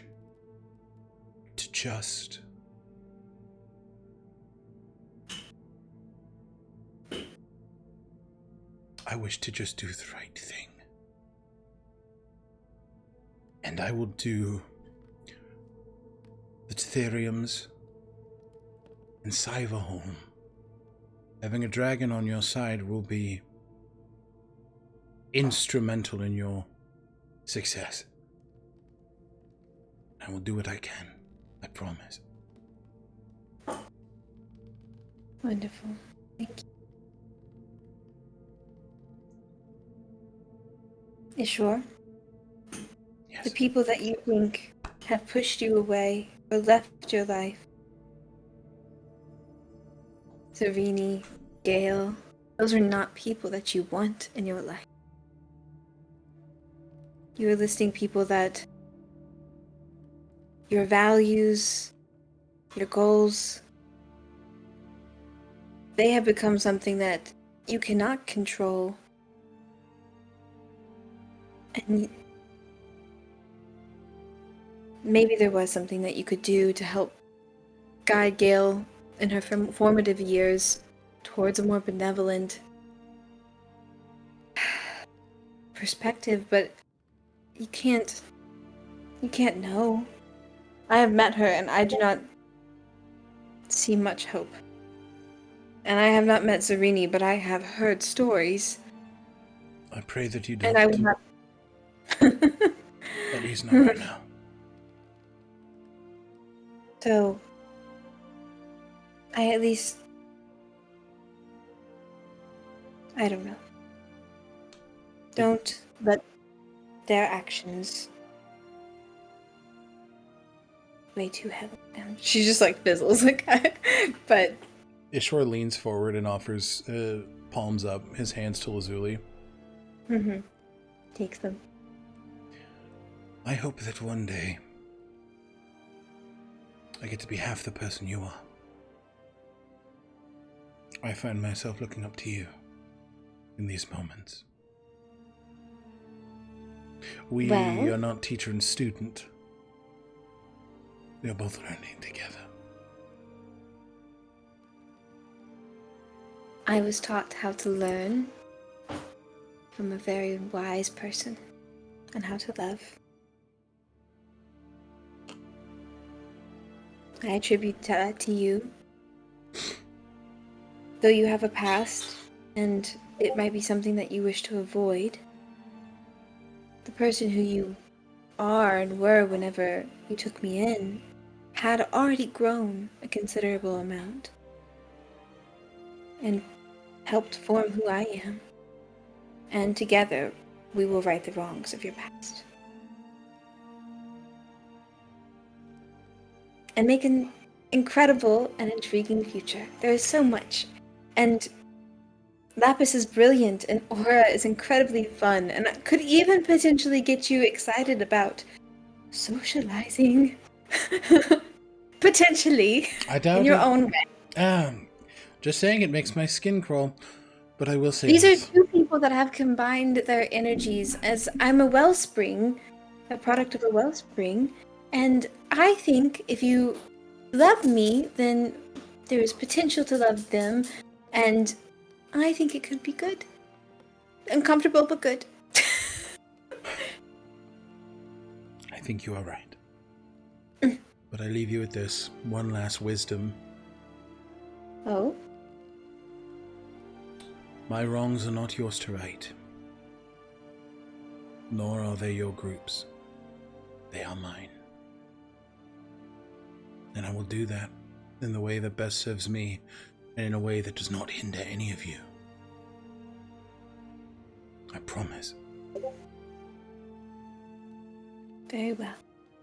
But if there is a way I can assist that serves me, serves as in does not misalign with my values, please tell me. And I will do what I can. Because I love you. I will, sweet girl. And I love Thanks. you too. Alright. We'll close. Yeah, we'll close the scene on there and we'll pick up back outside with Zio Marino.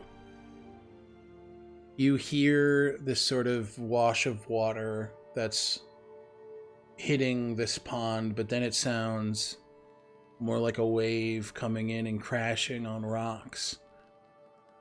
And it's quickly followed up by a... Alright, kid.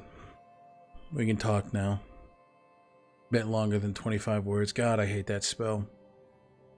Who can say everything they want to say in 25 fucking words? It's insane.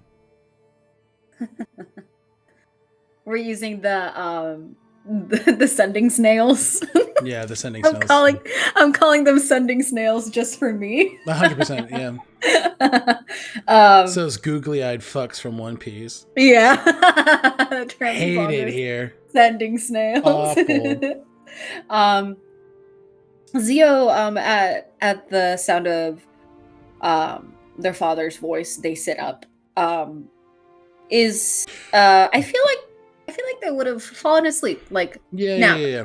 Well, nap time also. You fall asleep. As you do, you find yourself kind of curled in this, like, Mhm. inside donut, and how she is kind of curled around you. She's not laying on top of you, but she is protecting you like a mother would.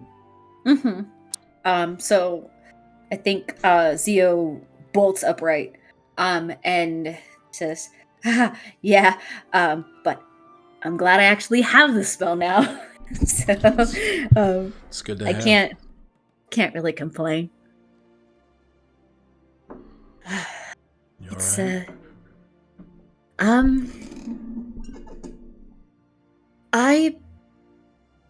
I want to say yes, but I also I don't know.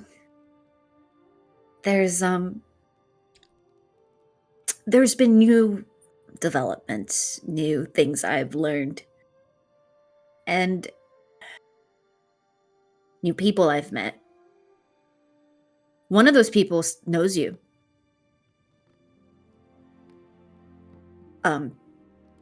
Who? And you know him. Not on friendly terms, but I'm on friendly terms with him. So Okay, you better give me a name stat, kid. he goes by Whistle. From the Iron Legionnaires.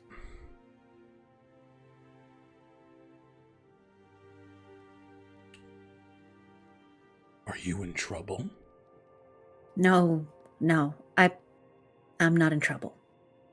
Whistle is not around in that sense. And also, if I can remind you, my opinion of Whistle is very much put together because of your words. That's wonderful. I'm glad you like him. See, I don't trust that man. I know, but like I said, like you've taught me, it's, people have a right to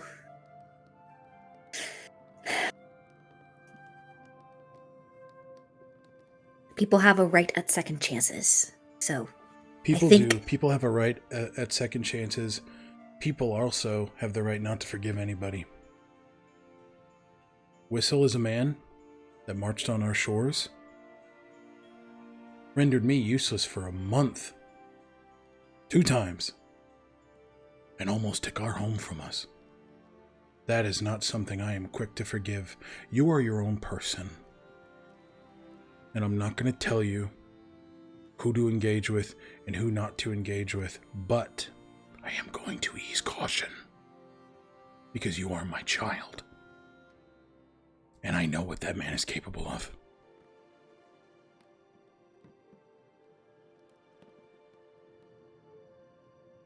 I trust you, I don't trust him.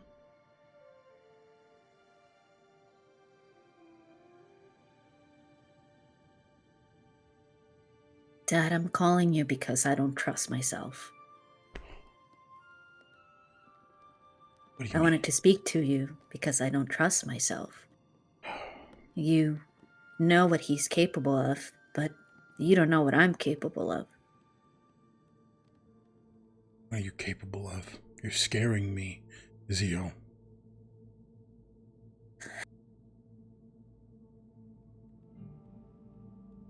I'm going to have to make a decision where I could potentially put myself in danger.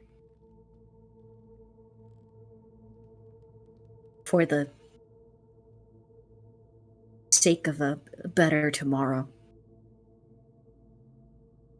Okay.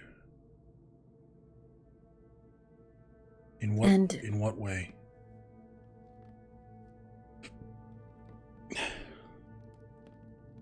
It's a lot to explain. If you have I got all the time in the world for you, Zio.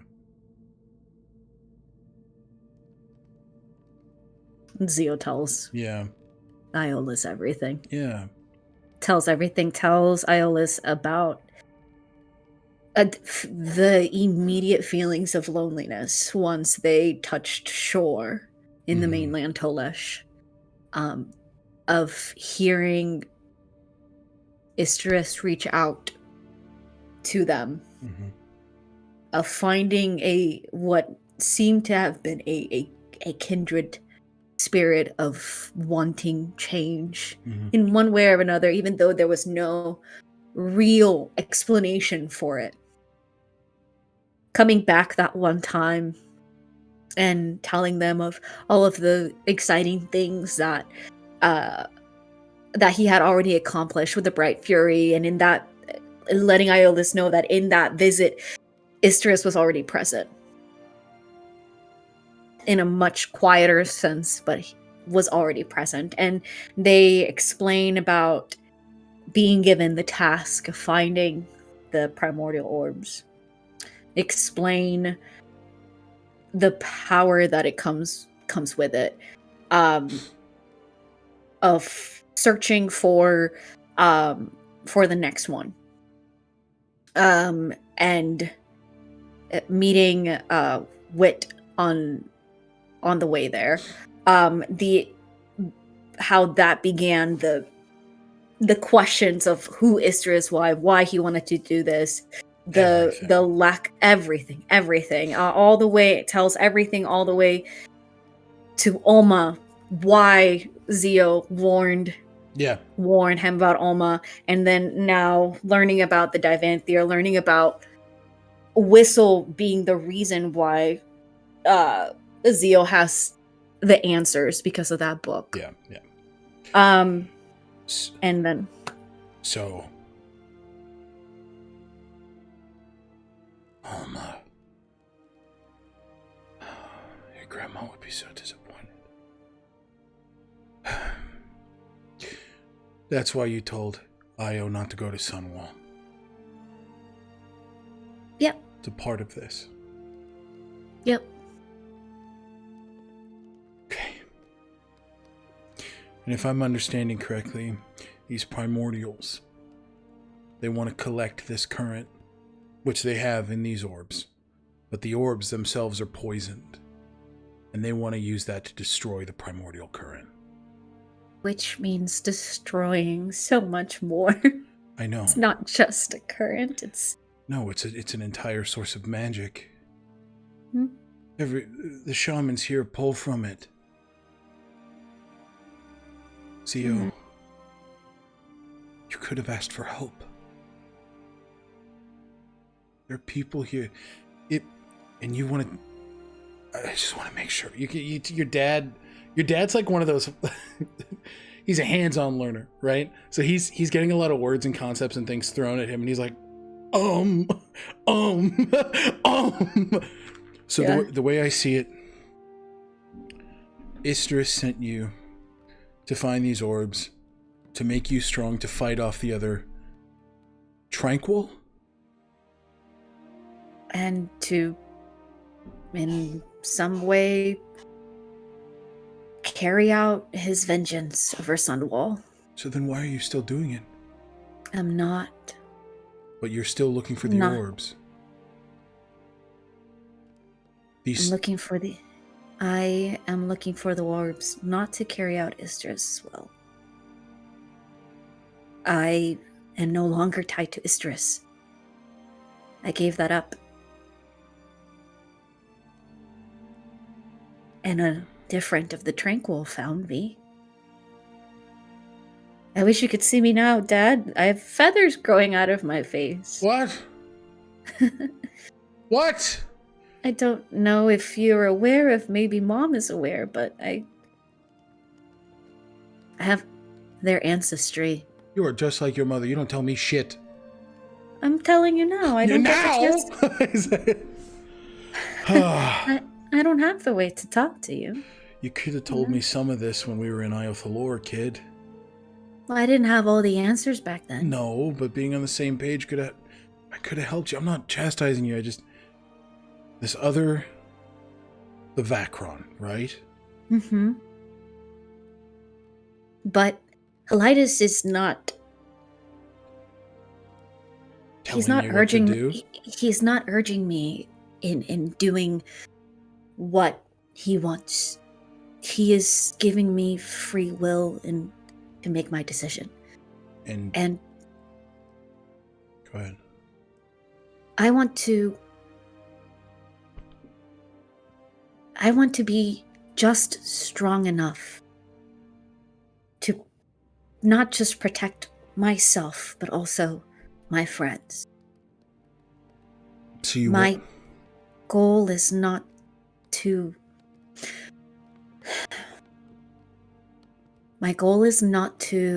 abuse that power. I want to be just strong enough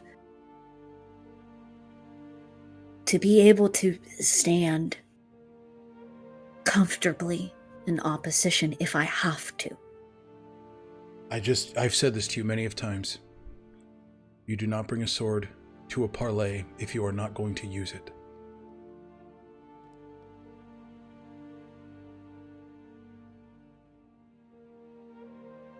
And I understand that you've been in a position, everything you told me, that you've had to use it. I'm sorry you've had to do that, Zio. I'm sorry that I haven't been there to protect you. I failed. No, you didn't.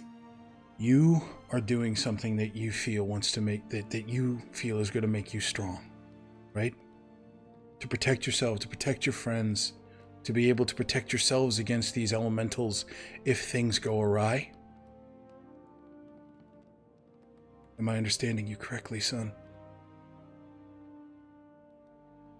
Is it going to hurt you? Same way it hurts Wit. It could.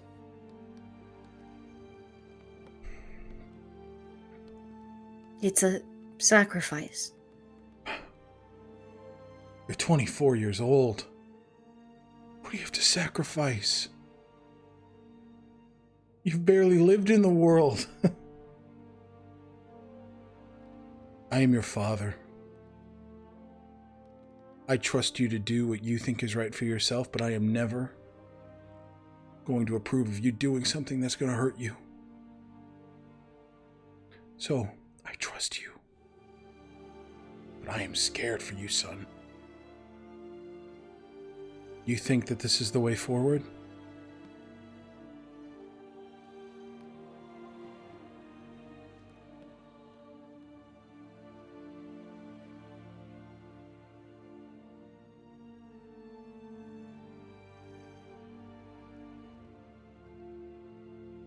I do.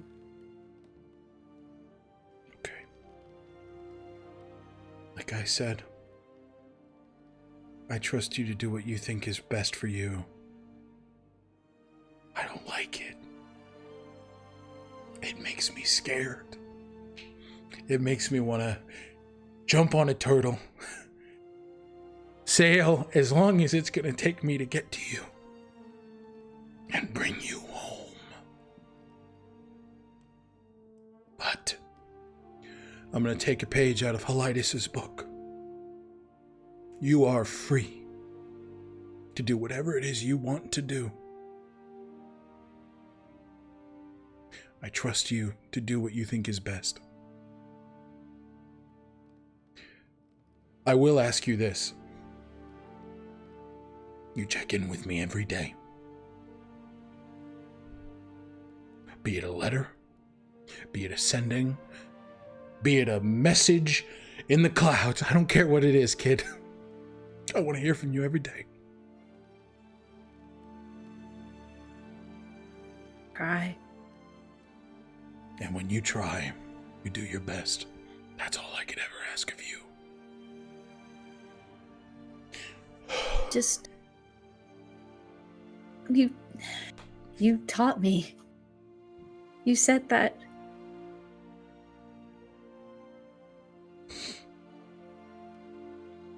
Why can't there be space for every person?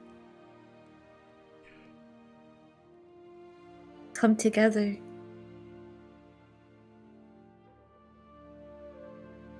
And try to make things better for the future. I would be a hypocrite if I told you not to do that, which is exactly why I told you I'm not telling you to do anything. You're an adult. You can make your choices, and the good or the bad, the victories or the consequences, I can only be there to hold your hand and walk you through it.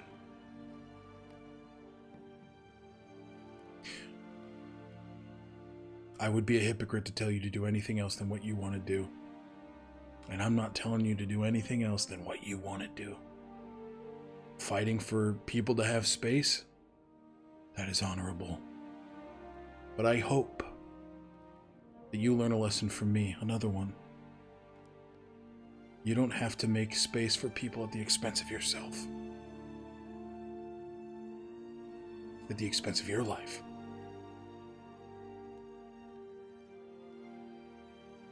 And I know you got people there to protect you. Mm-hmm. To check you. Support you. Let me know.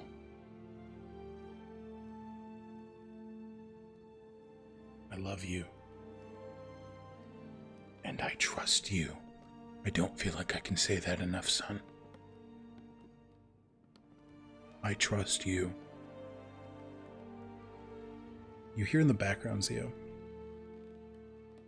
Who is that? Oh, fuck, your mom just came in. You want to say hi to your mother? Please. Okay. This fucking snail is disgusting. You just hear, hello? Hi, Mama. That's my namesake. That is my baby. Hi. Hello? It's so good. It's so good to hear you. Oh, it's perfect. How are you, my love? Why are you crying? Ioles! What did you say to that? It's not. It's okay. Is it's it? okay. It is. It is. Okay. Have you heard from Io? Yes. She is learning very well. She is, she's doing everything she needs to be doing. She is safe and good. She is actually liking Ulkes much more than she thought she would. So glad. I'm glad she has a friend also there. This Declan boy. Yeah. Said Declan. that he is your friend too? Mhm. I don't think in the entirety of your lives have you ever shared a friend. That's true. Well, That's nice. it is. But I think Io was always a little bit better at keeping long-term relationships with her friends than I was. I think in this situation, it's kind of the same. You are concerning me. Should I hear this from you or from your father? What do you mean? What is bothering you? Nothing. It's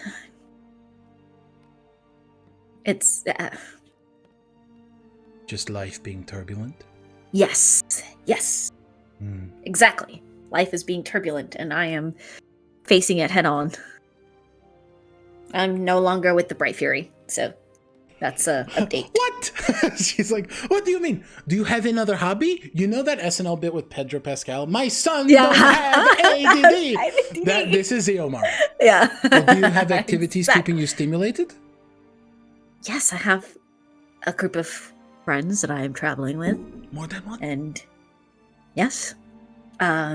So there is Dr. Echinacea Belrose. A doctor? I think you would really, really love to learn from them. They're incredibly smart when it comes to medicine. Oh, And I know. I like making little salves and potions. Yes, I know. I know you enjoy your herbs and roots. I So do. I feel like. Yes. Okay. And then there is Lazuli.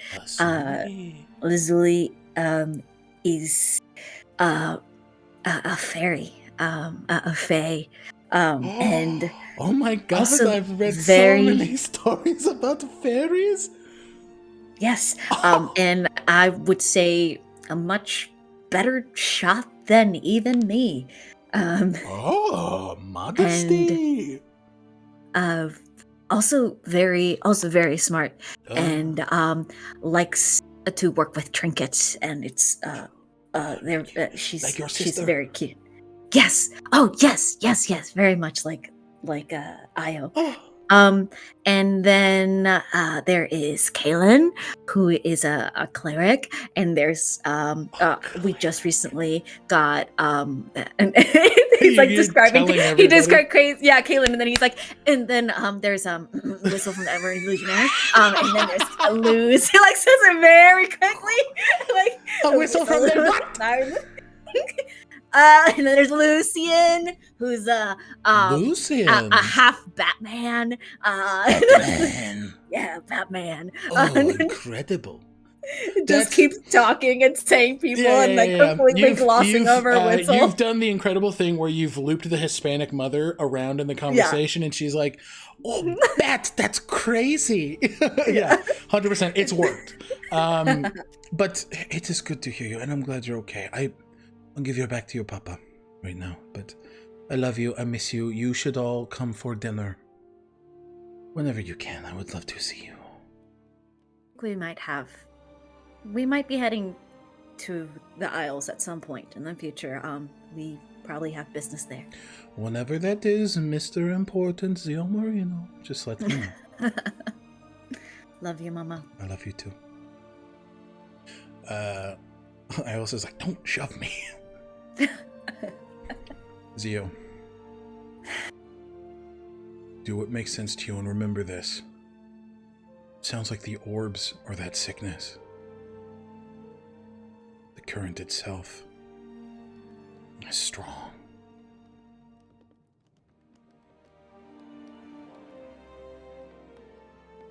Like I said, my aim is not to abuse it. Thank you for trusting me. I believe in you.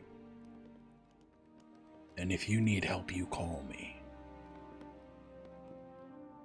Just keep an eye out for Alma. I don't... Understood. I'll do what I can. All right. Zio, you conclude this conversation with your parents. Take an inspiration point. All right, and we are going to return to the library where it looks like Whistle, Echinacea, Kaylin might be coming together, if I'm understanding correctly. Yeah. Okay, you guys see each other in the hallway as you're sort of walking through. Whistle, is your back okay? I'm fine. Don't worry about me. I'm gonna do that. That's not going to happen, yeah. When you get to my age, every now and then. How are you all doing? Good. Kaylin pulled a magic sword out of a lake. It was Actually a pool. It was a bowl with water in it, not necessarily a lake. A glowing pool. A magic bowl with water in it, yes. He kind of shows it off. It's a fine blade. It was the Song of Arvindor. Now it is called True Seeker. Fine name. If you're ever looking for someone to practice with, let me know. Ooh. Yeah, we might. He kind of looks at Echinacea. I know that you've been wanting to practice with it. Maybe we could do something on the road. I would absolutely love that. However, I think Whistle is asking for someone with actual prowess to fight with. Not necessarily. It would be good for you to pick up a few skills. Diversify your skill set.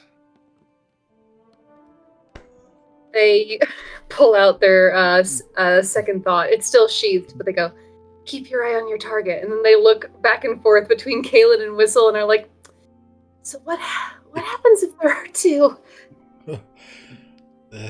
You keep your head on a swivel. Okay. He just kind of leans down and just kisses your forehead.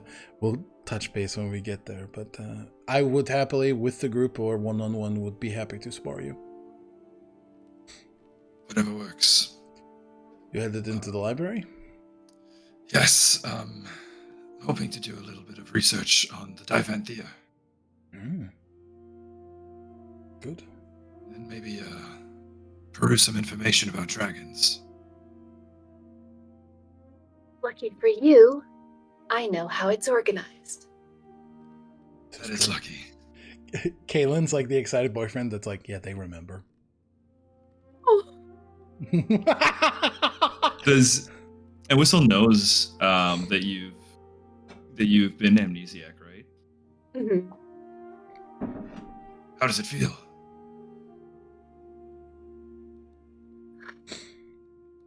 Feels like waking up.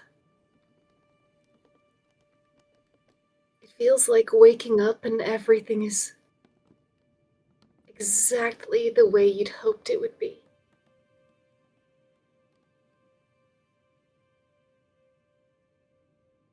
I'm very happy for you, Doctor. Thank you very much, Whistle. So, what do you remember? I remember the Ashbourne trials, and they go off on a fucking wild. They are walking through the tomes looking for the Divanthir and Draconic texts, but they are talking about these trials that they underwent with two phoenixes. And it's bonkers. I didn't pull it up because I didn't have good, but I like to think there's Echinacea's like running down or like walking briskly down the hallways, and Kaelin and Whistle are just trying to Keep up. Yeah. Yeah. even though they're on the littlest legs. Yeah. And then there was the trial of radiance, which took place in the Alpine Wood, where I had to seek the Ashwing Blossom. And the trial was meant to symbolize the seeker's ability to nurture and bring forth light even in times of darkness. Here you go, and they pluck a text, I think, on the Draconic and Primordial War. Think, they just keep going on. And they will set about finding everyone's texts and research materials. Yeah. Whistle, you get 2 books, one on ancient societies, and the other on dragons and draconic histories. Echinacea, what are you looking for? They are looking for texts that they want to study with Kaelin, extra-dimensional spaces. Perfect. And then they are also looking for... where did it go? Sorry. You're fine.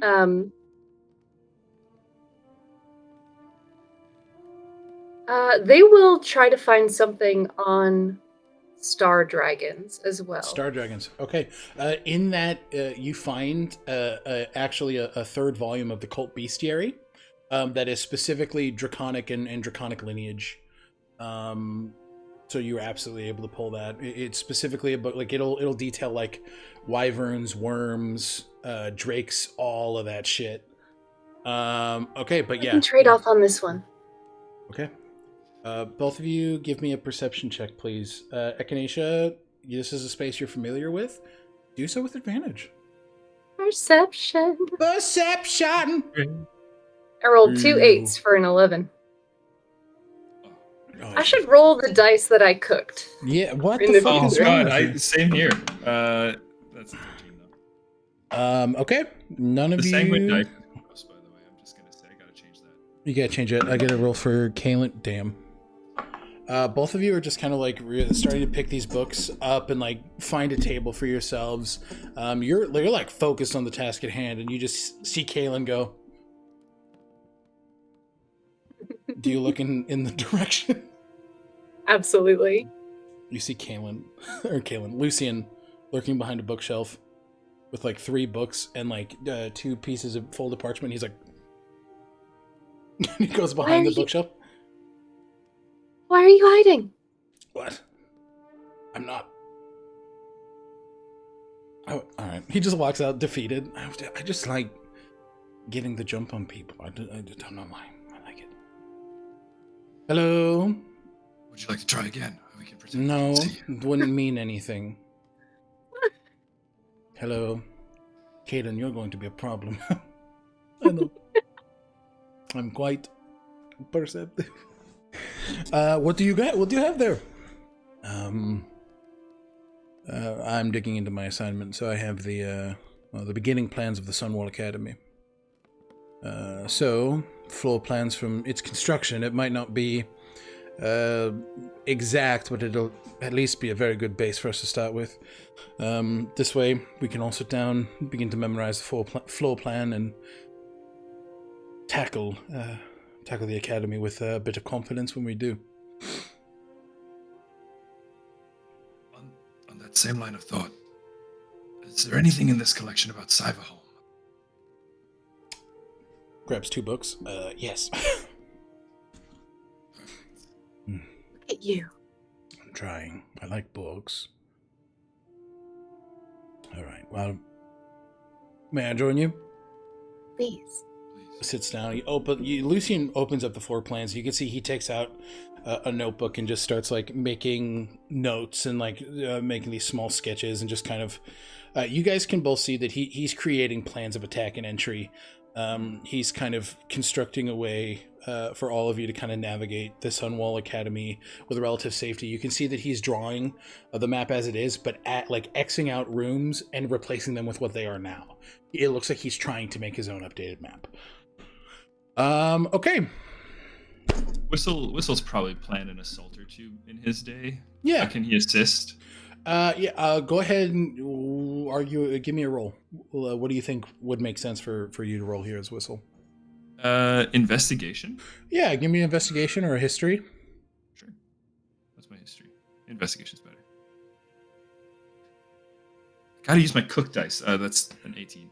It's enough. You see some points where, given the construction of the Sunwall Academy, where there would be intersections with a lot of people, you kind of help Lucian divert paths to where you only will have to cross through the main like quad area once, and that it'd be easy enough to dip in and out of a crowd of a lot of people. So you're able to kind of help refine that plan. Absolutely. Okay. Whistle, what are you looking for specifically in this Divanthir tome? In the Divanthir tome, anything about the Tetheriums, any sort of mention about their construction. Okay. And anything about well, let's start there. And I guess I'll keep an eye out for anything about the Soulforge. Okay. You do note Soulforge prophecy stuff first. Which is just it seemed that there were a few what are referred to in this text as cults to the Soulforged, who kind of early on in Aeotian history as it stands now, like the Divanthir Empire is not known information. You understand that you have access to books that not everybody would have here in Ishror's library. So understanding that like this is a book written from the Aeotian perspective. So you're able to kind of discern the fact that this is specifically a view of like what people of the past would think the Soulforged is, right? You're able to kind of pick this apart, but you're seeing here mentions of individuals who have worked alongside Divanthir mages in order to help create living populaces for Warforged. You see the word Alloyborn more and more as you read this this tome. There's an understanding that the Soul Forge, there's a mention of a bit of hesitation for this individual reaching their status, adopting this title, and moving forward into the responsibilities. The book mentions that these cults believed that in a time of great need, a time when they call it the eclipse of three, where the eclipse of three would be present, the Soul Forge would make themselves known and would bring the Alloy-born forward into the world as a people who are recognized as soul-having individuals. And that as soon as the eclipse of three ended, the beloved blade would manifest into its human form once more. Noted. Noted. Noted. Understood. What did I do? I didn't do anything. I didn't do fucking shit. In regards to the Tetheriums, this is a book on ancient societies. You're not finding much. It seems like any information about those really aren't going to be here. You understand that this is probably a book, or information like this would be something in a book that Ishror has on his person, or like in a private collection. Just given the way that he's talked about protecting information that could get out and be used to hurt people. Exactly. That tracks. And then dragons. You learn exactly what Zio did about the Draconic Primordial War. Zio, Lazuli, Jesus, who am I? The Famar forged steeds out of the mountains and earth themselves to ride forward on draconic colonies. But the dragons were smarter. The dragons hit harder. It's notated here that the strongest Famar did not, could not stand one-on-one with even an adult dragon. But the dragons were the dragons worked really hard to show the Famar that they weren't enemies. They only counterattacked. And these counterattacks were much like Spartan defense formations. They would stand in a line, blocking their wings, creating what is essentially a grand scale like Fizbin's Platinum Shield. They would be on the defensive, but it was clear that even in this war of attrition, which is what it ended up being, was the Famar who allied with both the Balith and some Ilwainar, but these Ilwainar were noted to be kind of on the fringe of their subaquatic societies, one of them being Aorshi, the founder of the Trent city of Caladan, deep within the waters of Aosha. But it was clear that Byraxes, one of the most powerful golden dragons in Aeotian history and said to be the grandfather of Pelgond, presented a treaty, and the Primordials, understanding that they weren't going to win this war, absolutely surrendered and created a pact to where these entities, the Primordials born of the Tranquil, and then other primordial adjacent entities like unicorns, Kirine, dragons, phoenixes, everything like that, that they could live in tandem with these beings. Yeah. There was mention earlier of two dragons being alongside Byraxes. One was a red. What was the other one? So it was Byraxes and a red dragon. The name seems to be omitted here. Okay. Seems to be redacted, and then because that name was also not given to Lazuli either. Yeah, I remember that. Okay. It's quite literally where like the text is, there is a streak of black ink that is completely just marking that name from the record. Can I roll? Well, this is obviously put on the text. Mm-hmm. Okay, that's noted. I'm gonna point it out to Echinacea. Echinacea, okay. Ayla and Lucian, and say, Interesting.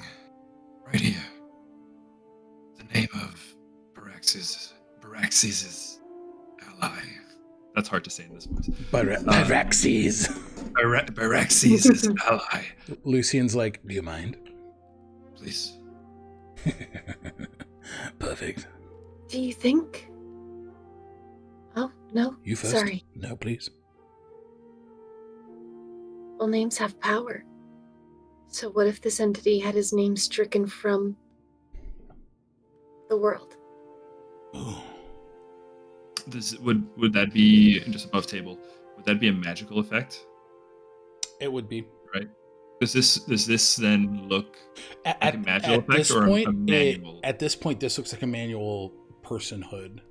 It looks like somebody marked it out with ink. Yeah, but you can imagine that even that, like, it could be something to make sure that the name, even if the ink would be discovered, the fact that the name is removed from the world, it wouldn't be visible anyway. So it's something to test for sure. I interrupted. Lucian, what were you going to do? You see a green little sparkle around his index finger. Reveal. As he casts prestidigitation on the ink, covering the word. And Echinacea, take an inspiration point because you were right. This name has been omitted from history, which is a magical effect. You're able to see, being a fate touch of the weave itself, this is weave magic that has been used to omit a name from history. So the ink disappears. It kind of melds into the color of the page, but there is nothing written there. I'll tell you what. I think you did it wrong. Did I break it? Mm-mm. Oh. Well, I don't think so. Prestidigitation is about cleaning. Yes. It wouldn't strike text from a page. My thoughts It's like exactly. weeding the garden remains. Mm-hmm. I am going to learn what this is. I just have to get a little stronger. Well, trust you. There is a magic that can reveal the true lore behind legends. I'm going to find out soon. They open their book and they start Damn flipping through. it! I need access to 5th level spell. Pay my 5th levels. But I think as they're frustratingly doing that, Yeah. Actually, I didn't mean to interrupt. I realized we're still in lore dump. Never mind. Well, I don't think there was anything else to cover with I whistle think stuff. I think that was it. Yeah. I got the bits I needed. Right here.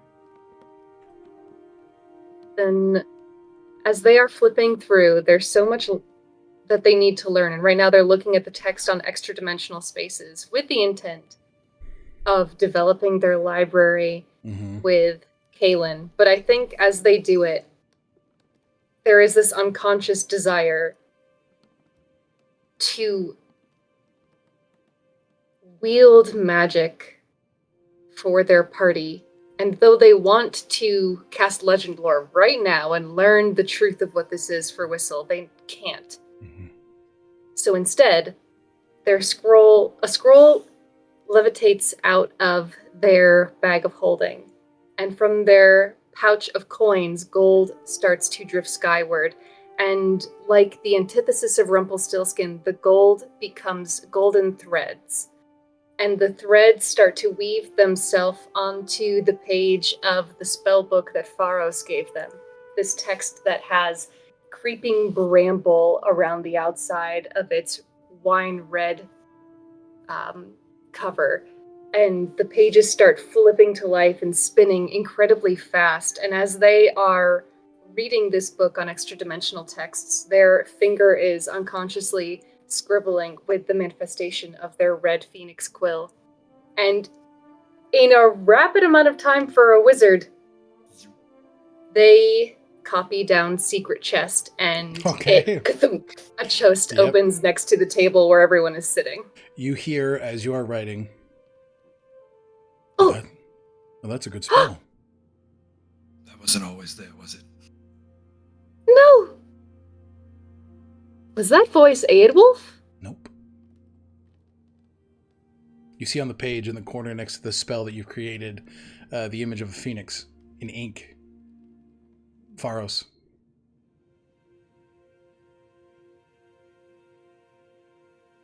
Thank you. Of course. How is your wife? Resting. She will hatch soon. She is well. She is safe. I promise you that. I'm sorry. No. Things happen. We would have been there to support you either way. I'm glad you're all right. And you're here.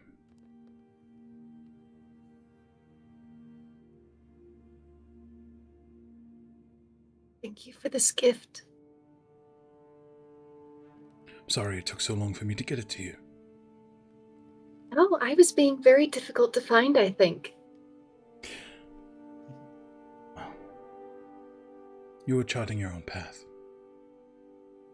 And I cannot blame you for that. You are a friend.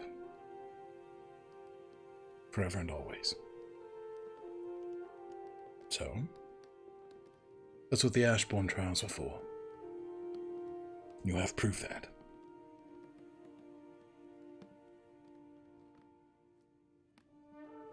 Forever and always. In every life. As you were then. And as I you am are now. Exactly. It is good to hear your voice. It's good to hear yours. I know you have work to do. I don't wish to keep you from it, but I had to peek in and say hello. May I write to you? Every time you'd like. I will inform you of when Igni awakes. And when she does, we will come see you. Together. Oh, she will be delighted to meet your friends.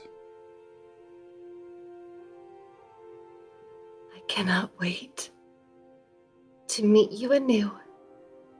I cannot wait to meet you anew. We are never the same as we once was. Every day we are a new version of ourselves. I implore you to know that is true now, as it was back then. You are becoming you, in whatever shape that takes, much like a phoenix. Cheers to unending becoming. Cheers to unending becoming.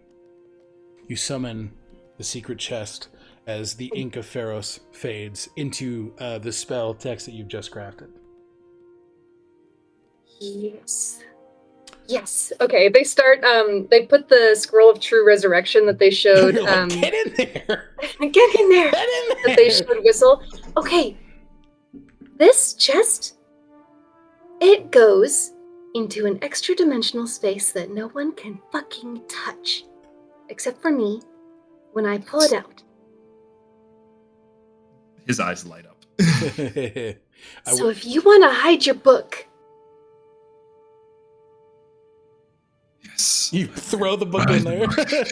Get in there! All right.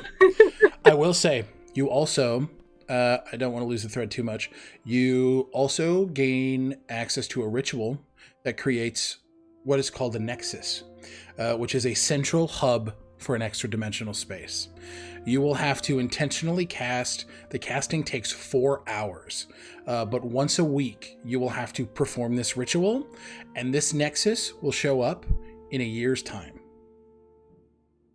in a place of your choosing. And from there, you see separate rituals. You see separate rituals that create outer spaces. So you can create your own section. And you see as you kind of lean forward towards the text, you see different sigils that you can form on the face of something to create a door to these extra dimensional spaces. But it all starts with this nexus. It all starts with this central hub.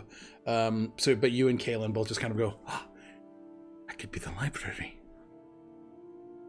And then put a door to it. Just travel and create more and more doors wherever people are so that they can access the library. Exactly. Knowledge should be free. Knowledge should be free. You're gonna make the internet? I'm gonna make a library. Shut up.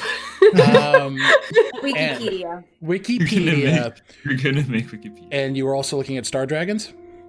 Yeah. Star dragons are astral beings that are said to be the closest dragons to the divine. Being born of Eos, the first dragon, and still maintaining their cosmic form, they travel the astral sea and protect celestial bodies from aberrant threats. That is their duty, their responsibility, their honor. They hold star forges that create new stars in order to cultivate a successful existence to the worlds around them. The continued state that we are living in right now is very much at the help of star dragons who are traveling through celestial bodies and aiding in the creation of more of those celestial bodies. Whistle. Do you think the Kiln of Hollows belongs to a star dragon? It's an interesting theory.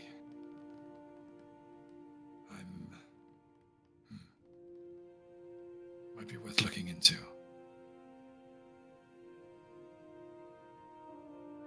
Is there any? Okay. I'm worried. How much time do we have to research? Because now I've got more questions and things to research. We're gonna pause on you guys right here, Okay. but let me shoot me a message of what you guys want to continue to research, and you'll get a full write up over the 2-week break. I think as they pour over this text, these texts together, Echinacea is like grabbing the people around them and shaking them and saying, "Questions are the beating heart of discovery, and answers are the lifeblood, and every time you get an answer, you get a new question. And thus the beating of the heart continues," and they just geek out. Yeah, you're geeking out. Which reminds me, everybody gets a ping on their bookmark. All of you have gotten a letter from Pelgond thanking you for the time spent, a promise that each of you have your space on the wall of heroes once it is constructed, and that he hopes to hear from you all soon. Echinacea, you get a letter from Egret and Monroe.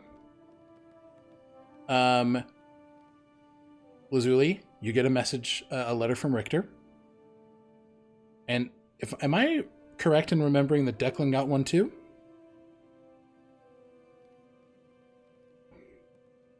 A bookmark? I think Declan got a bookmark. I think I did send him and Io You did. via Galder's Speedy Courier Yes, that's right. 2 bookmarks. Zio, you get a letter from both Declan and Io. So, as you guys receive your letters, we will go ahead and take our last break here. And then we'll come back, we'll check in with Lazuli and Zio. Above table, we might come back to the rest of that research after our break. Is that cool with you guys? Yep. Okay, cool. All right, guys, we'll be back in about 10. See you soon.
down to level 2. Oh, All right. Yelling. okay. Penis. And then we die at the end of the session. And then you die at the end of the session, and then Aw. we pick up in January with a new cast of characters. Exactly. Perfect. I'm kidding. Lazuli, we're gonna check in with you. What are you up to, baby girl? Hello. I would definitely like to. Maybe Lazuli makes her way back to her room, spending some time tidying up, cleaning, and sits down, at least in the circumference.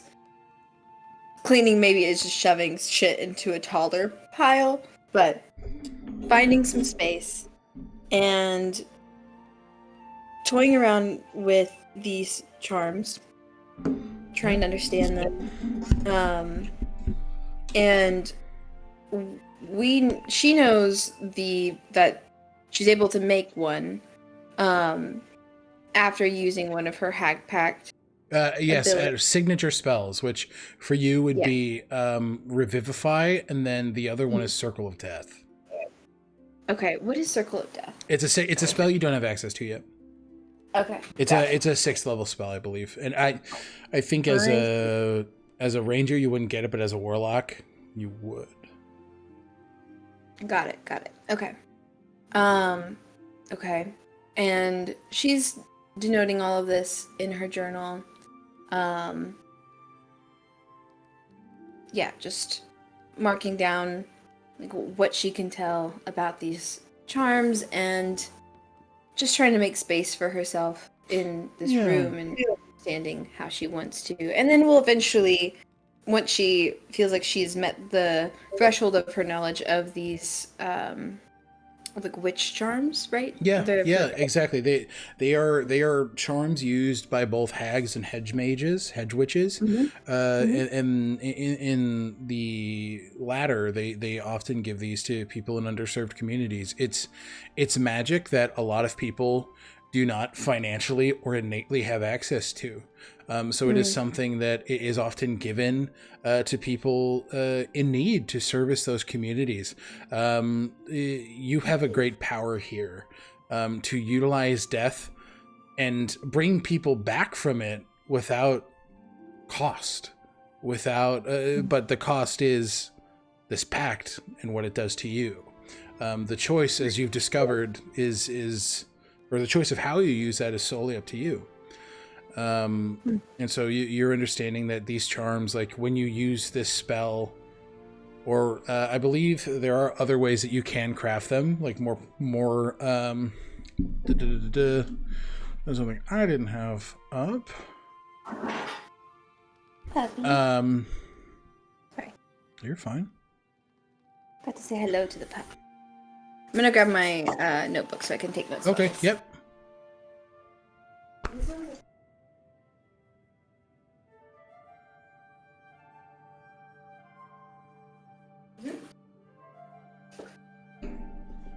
And she will, like, once she's met her threshold, she wants to learn more about both these charms and also just about death hags, Raven, the matron of ravens, and hag rot. Not necessarily how to cure it, but she wants to make sure that she's maintaining her own life force. Like, it's not, like, how much of this is a renewable resource versus a finite Versus thing. what is pulling from you innately. Yeah, and can she do certain things to feed her, care for herself in this weakened condition? Like, can she fortify? Like, how much is it? Like, okay, I'm just withering versus what can I do to take care of myself in a humane way? So on the first point, you understand that you can conduct a charmcraft ritual.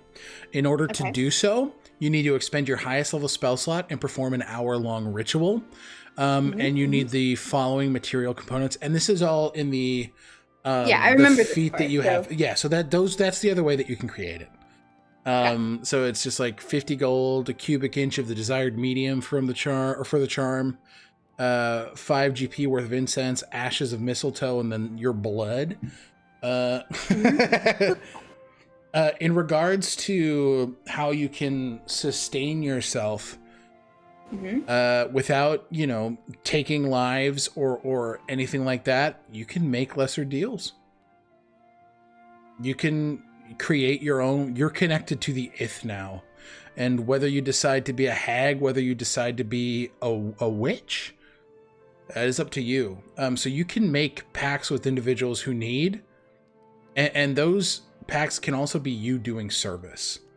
So you're able to make these pacts, and at the completion of those pacts, you are garnered power that will supplement you, that will care for you.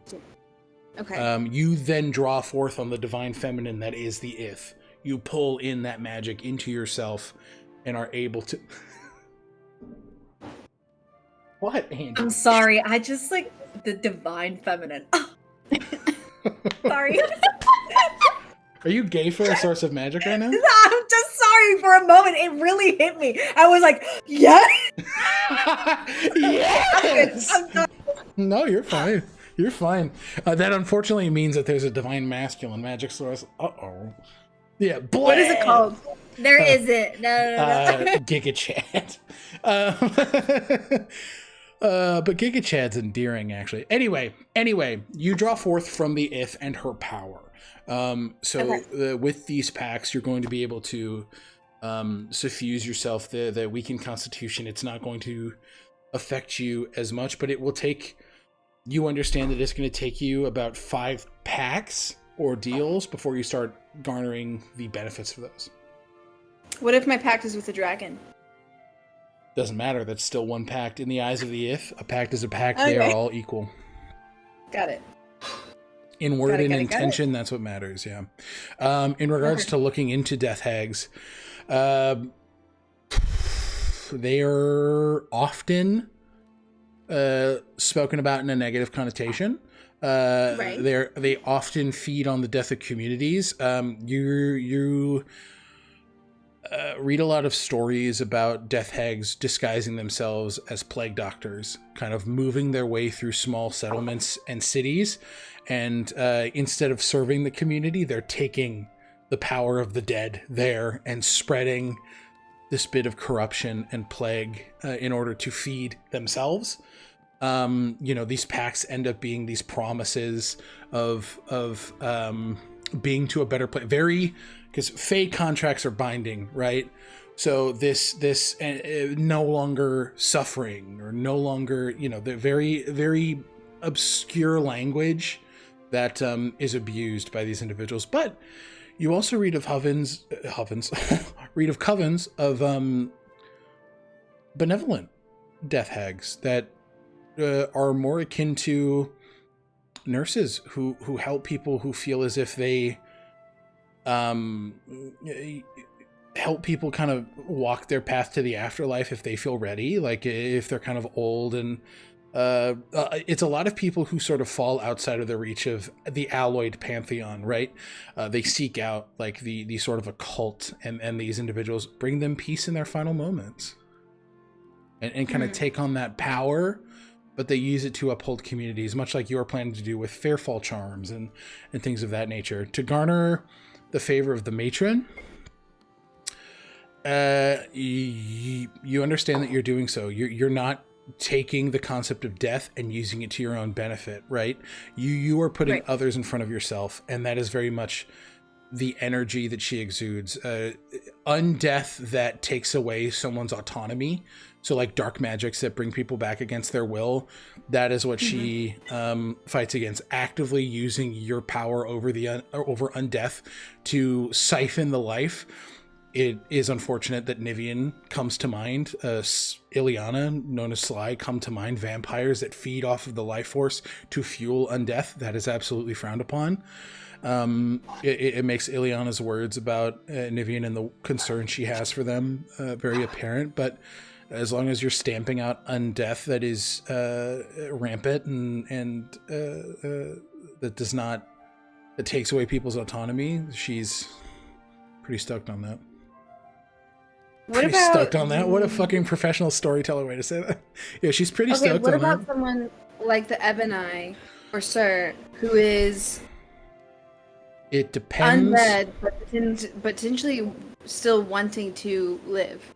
It's the same. Like, in this gray area? There are in the same way that there are benevolent ways to be a death hag. There are benevolent ways to be an undead. Vampire can feed on not just human blood. They can hunt animal and livestock much like human do for food. Right. The matron understands that even those who do not fall under the umbrella of life as people see it need to survive. They deserve its life in its own way, right? And people like the Ebony, it depends on who they serve. It depends on whether or not they are of their own free will. It depends on whether or not they want to live a life that does not infringe upon the living. Okay. Gotcha. Does that make sense? All right. I think. Yeah, Lazuli will. Maybe she even has her own. I don't think these books would be in her personal library, but she intended to go to the library and discover these if this isn't something she just knows. Okay. Yes. So, moseying around there, I think her intention is to then look for the resources to craft a charm. Okay. I'll say within Ishror's castle, you're absolutely able to find the resources you need. Mm-hmm. I think I want to spend some more time reading which one I will, but that's what she'll be doing for the next. You said hour or? Yeah, it takes an hour to do the ritual. Yeah, and then she'll probably be heading back to her room to do the ritual. So Okay. that's the plan. Yeah. So that's kind of you into your evening. Mm-hmm. Yeah, Right. and then she'll eventually come back into group scenario. Absolutely. dynamics. We're still kind of scattered at this point, so Yeah. that makes sense. All right. Zio. We're starting to get to evening here, folks. So this gives, Whistle, Echinacea, Kaelin, Lucian, and Lazuli time to research and kind of do what you need. We're encroaching into the evening as Donut sort of steps up and just... I'm going to go fly.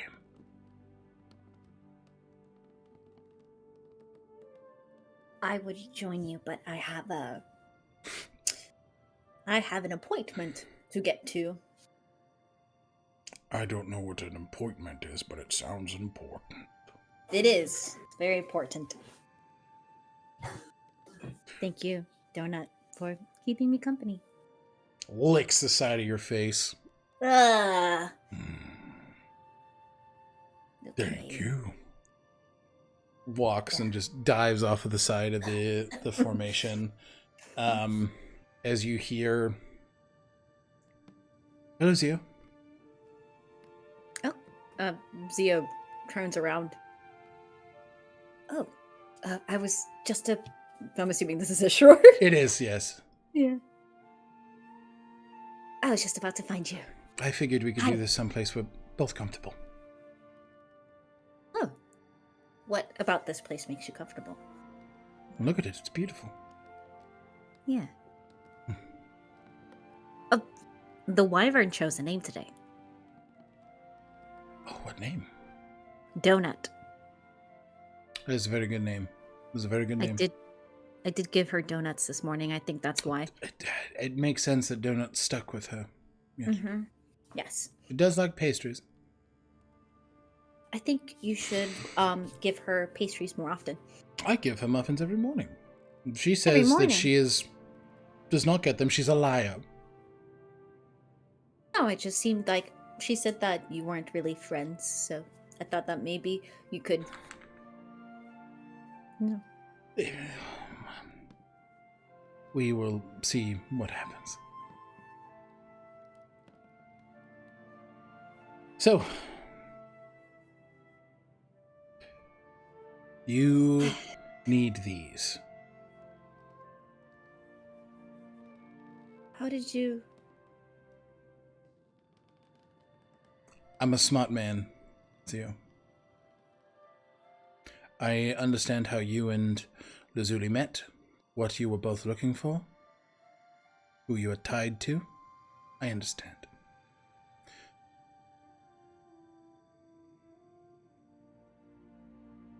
I want to understand what your plan is.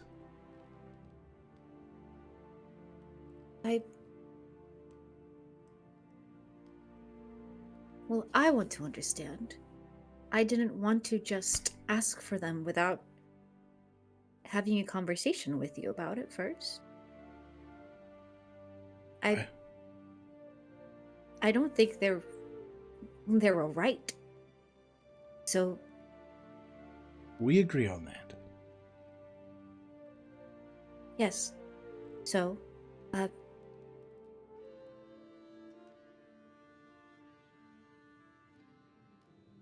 I would like to know, how did you learn about them?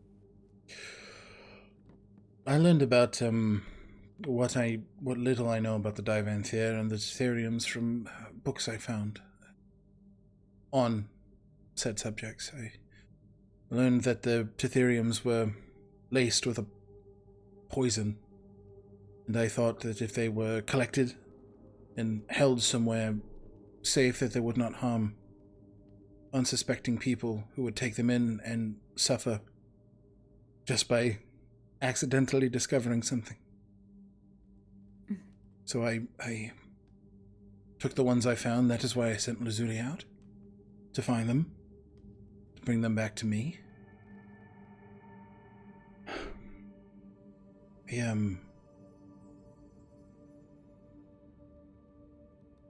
I've done a lot of wrong, and I think I've been spending a lot of time trying to do right, and I think that not giving people poison is right.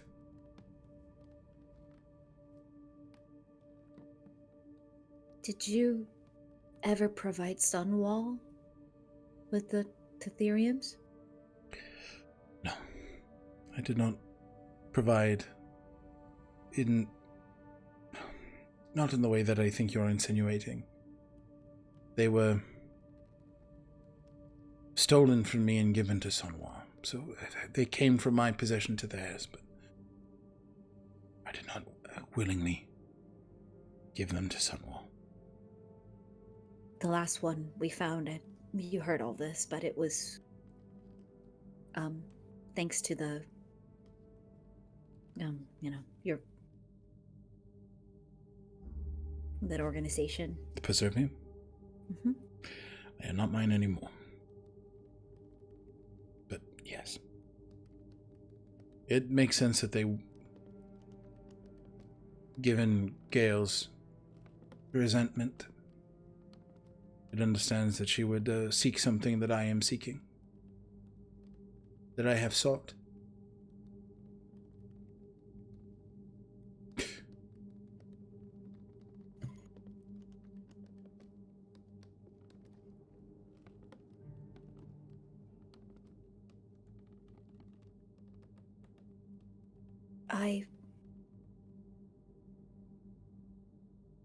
So you want to know what my plan is?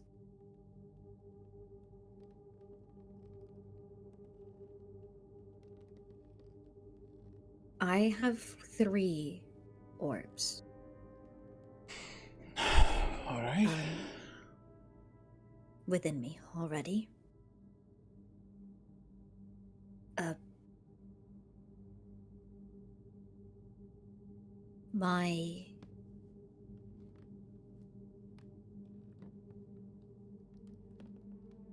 There is someone I've been contending with who we spoke privately, and he revealed that he had 6.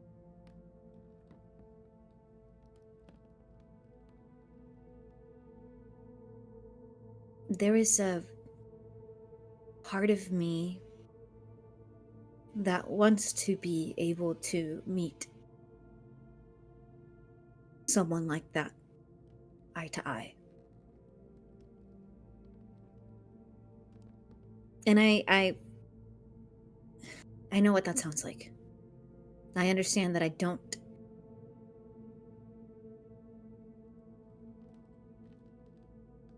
I understand that I could achieve that without them.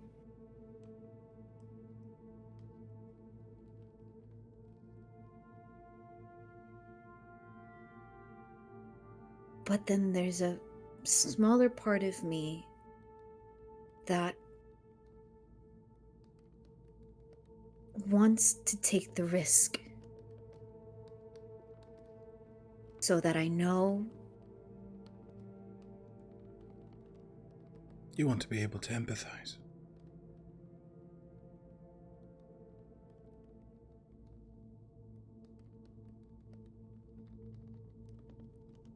You want to know what they're feeling.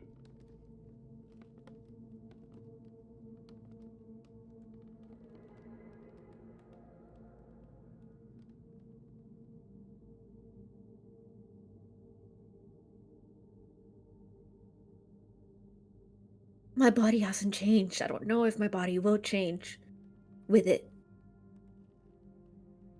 Not as aggressively as what I saw. But what if it does? You've only taken 3. Your heritage grants you some level of protection, but that is just gauze. It will slow any bleeding, but you will bleed. But it seems like you know that. You are willingly taking on that pain, but why? Just for the sake of understanding.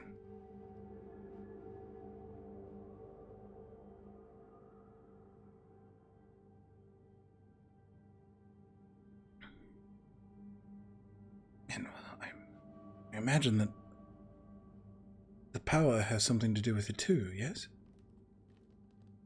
You said that it will make you stronger, and that is something you want.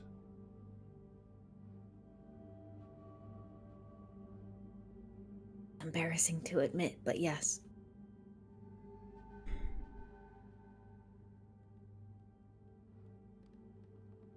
Wanting everybody around you wants power. I implore you to know that you're not alone in that desire. I think it's selfish. I think it's selfish of me. To want power? Or to put yourself on a limb to feel more powerful than you are? The latter. You can choose to not be selfish, Zio. You can. I had a conversation with Lazuli this morning, where I've come to the same conclusion that you have.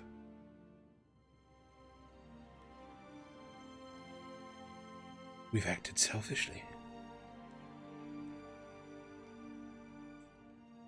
And that does not make you a bad person.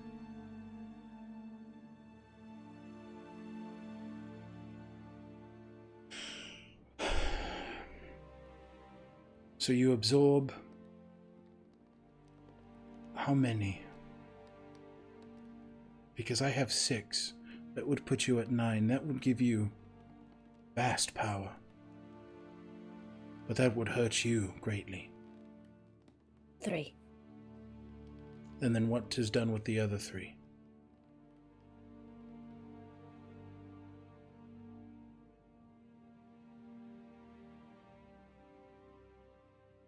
Maybe keep them safe somewhere. Not here. I'm sure Echinacea would know a good place.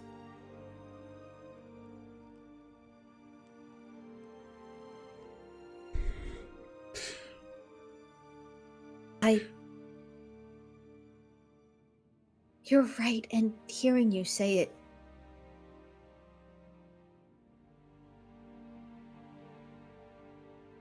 there's been a lot of people around me who have been hurt because of me.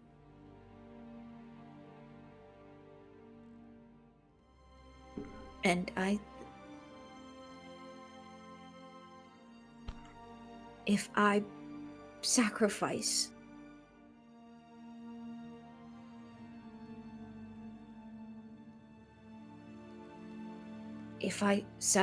my fear of expectations, of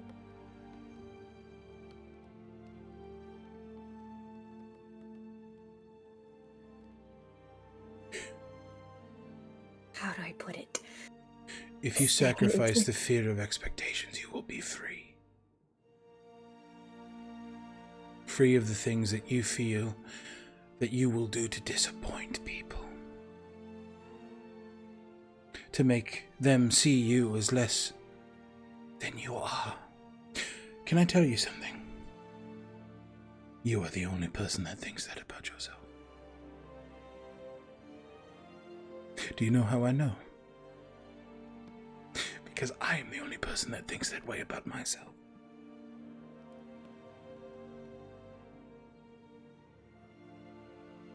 You do not need these orbs in the way that they need you. What I understand about Ishror is the tranquil. If you take these on, if you choose to be selfish and to batter those expectations, you could be used.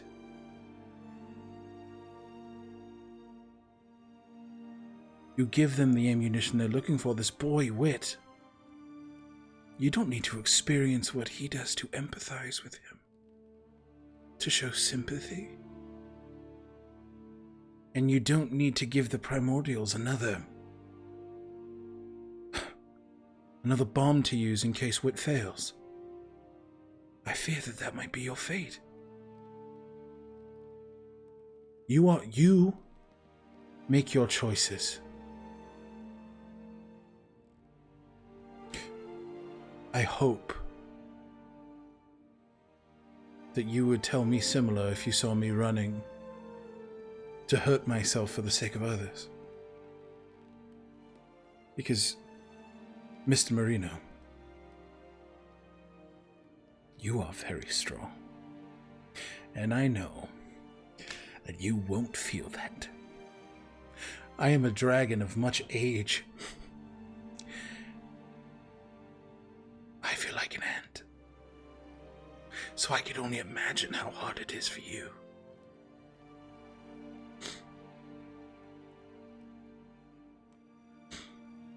Do you think I'm wrong in my assessment of these primordials and the desire to capitalize?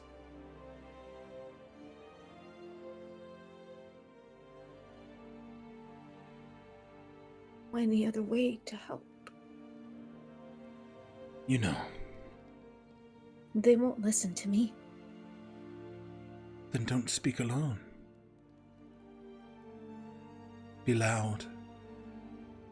You know how many people of this world draw on the Primordial Current? So many. Every druid that walks this world. The beautiful cities in the trenches. Much of the Scorched Isle is founded on this magic. You are quiet on your own, but you are loud in a group. And Zio, you have this way of making sure you are heard. I've seen it. I implore you not to underestimate your abilities. You do not have to rely on poison to heal. You have to rely on the magic that already exists.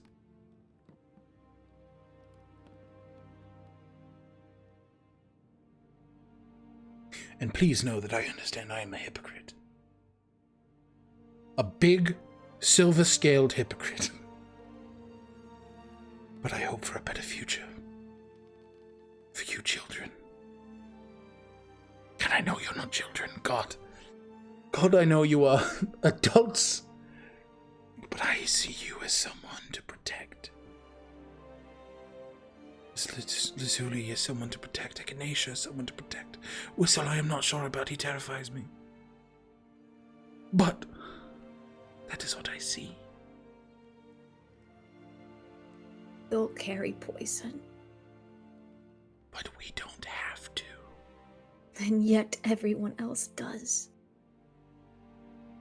Echinacea allows Corvore into their body. Lazuli made a pact with a death hag. And Whistle's poison goes as deep and far as my family.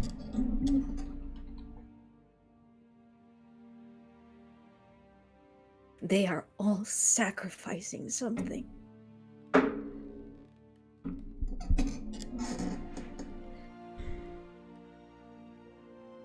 And they're willing to protect me.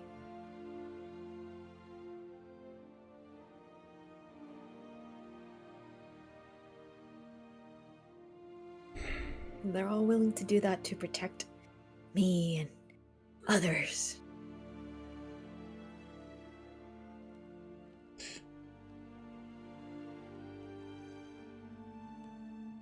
Who am I to tell people how to protect?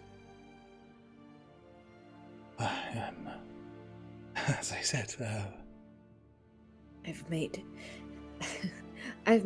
a promise that I can't keep. What promise? That I would protect them. Not just Echinacea, not just Lazuli, that I'd protect Wit and Olma too. If I was granted that chance.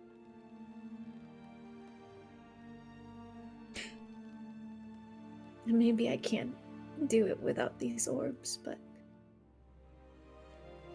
You don't want to risk doing it without. Wondering what would happen if you had that power. Well, fine. You've made your choice, then.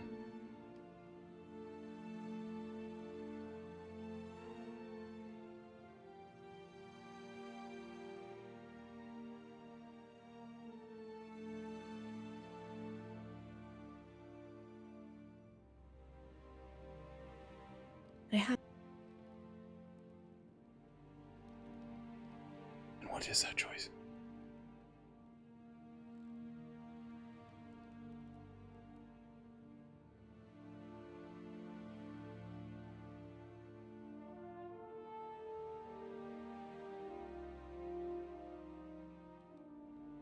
I won't take the orbs.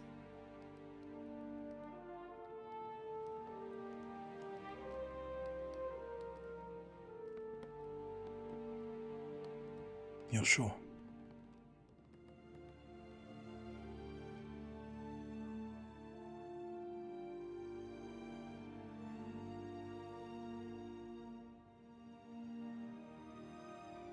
No, I'm not. I'm not sure. Well, if your mind chases, you know where they are. Can I bestow to you a gift? In the meanwhile,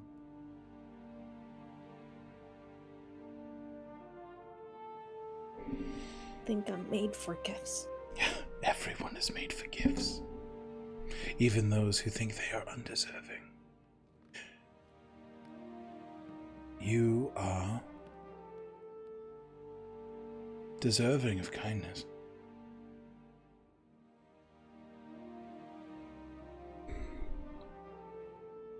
You see, Zio, as Ishror takes some steps back. You see as he bends and flexes outward, shifting into his draconic visage. This radiant, bathed in moonlight silver dragon. Feathers akin to your Vacron heritage. Zio, you made a choice here today. You made a choice to not pursue selfishness. To give a part of yourself without giving all of yourself. You look forward at the opportunity to create more opportunities. To be an example and not fall in line. Zio, today you decided to be free. Free of the restrictions, the expectations, and the shackles that have been placed on you. And for that, a metallic dragon has seen you as worthy. As you are bestowed gift of the metallic dragon, you now gain access to draconic healing, as well as a protective set of draconic wings. You can add the gift of the metallic dragon feat to your character sheet. Is this like the same Dragon as brother. Is this the same as Lazuli's? It is.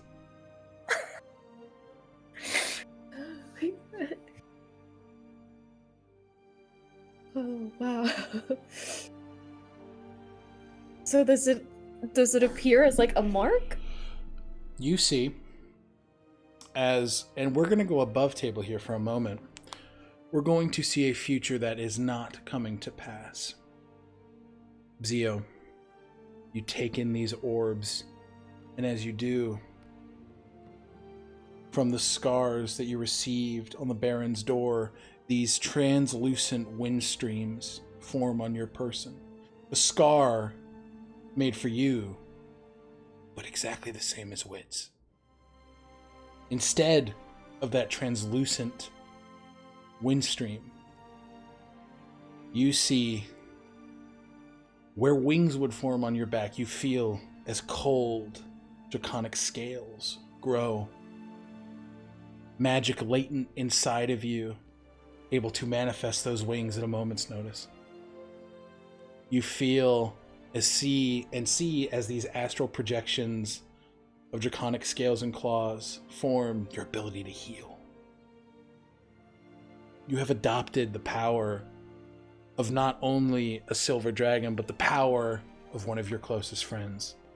Something that you now share with Lazuli. This ability to heal without torturing yourself. You've done something here which was finally separate from the lies told to you by Istris, that you were only as strong as those orbs inside of you. You are more, and you chose to be more today.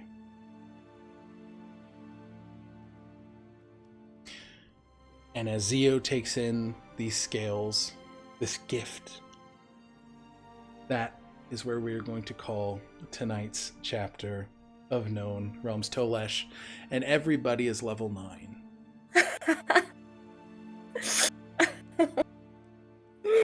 Oh my god.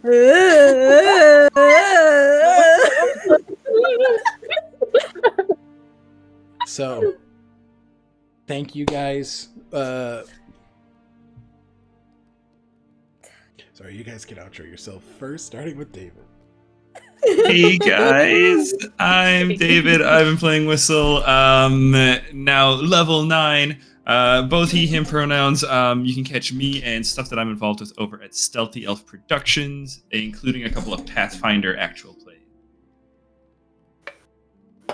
Hi guys, I'm Angie, they, them pronouns, at Agonethetic on the internet, and I've been your freed boy! Free boy! There he goes! He's just the little guy, just flying around without fear of expectation.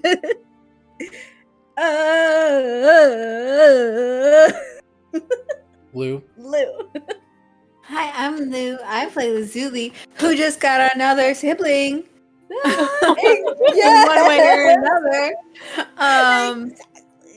Man, I can just imagine us with our fucking cool ass metallic silver wings just posted up like Charlie's Angels style, and then Agonethetic's got their like red. You have red wings, right? Or what color? They are don't your- fly, but yeah, I got red ones. No, Well, you there's fly one of your now. magic things that's flavored with wings, though, right? Yeah, my There's like a celestial protective- revelation. I got those. Make wings happen.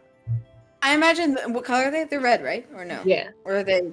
Yeah, I They're just red. imagine them in the middle, red, and then like backed by like 2 silver, just like I don't know. I know they're just separate spells and stuff, but we just look metal and are very airborne. Anyways, I play with Zuli. She, her pronouns. Great, good talk. Wow. Button.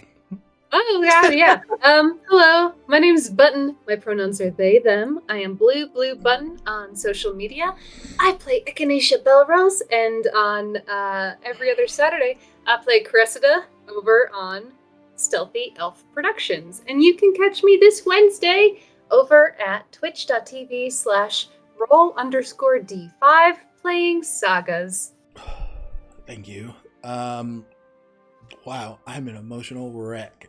Okay, hi everybody. My name is Alec. My pronouns are he, him. You can find me all places on the internet at Tales Archived. I will also be over at Roll D5 playing sagas, and when I'm not there, you can find me here every Sunday. We will be back January 7th, 2024 for Chapter 50.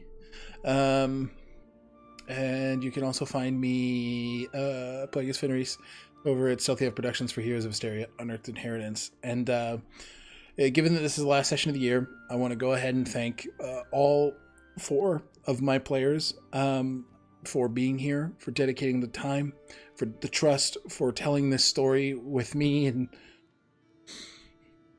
thank you. Hang on, everybody. We're going to throw you guys into a raid, and we will see you in the new year for Chapter 50. See you in the new year. Bye, everybody.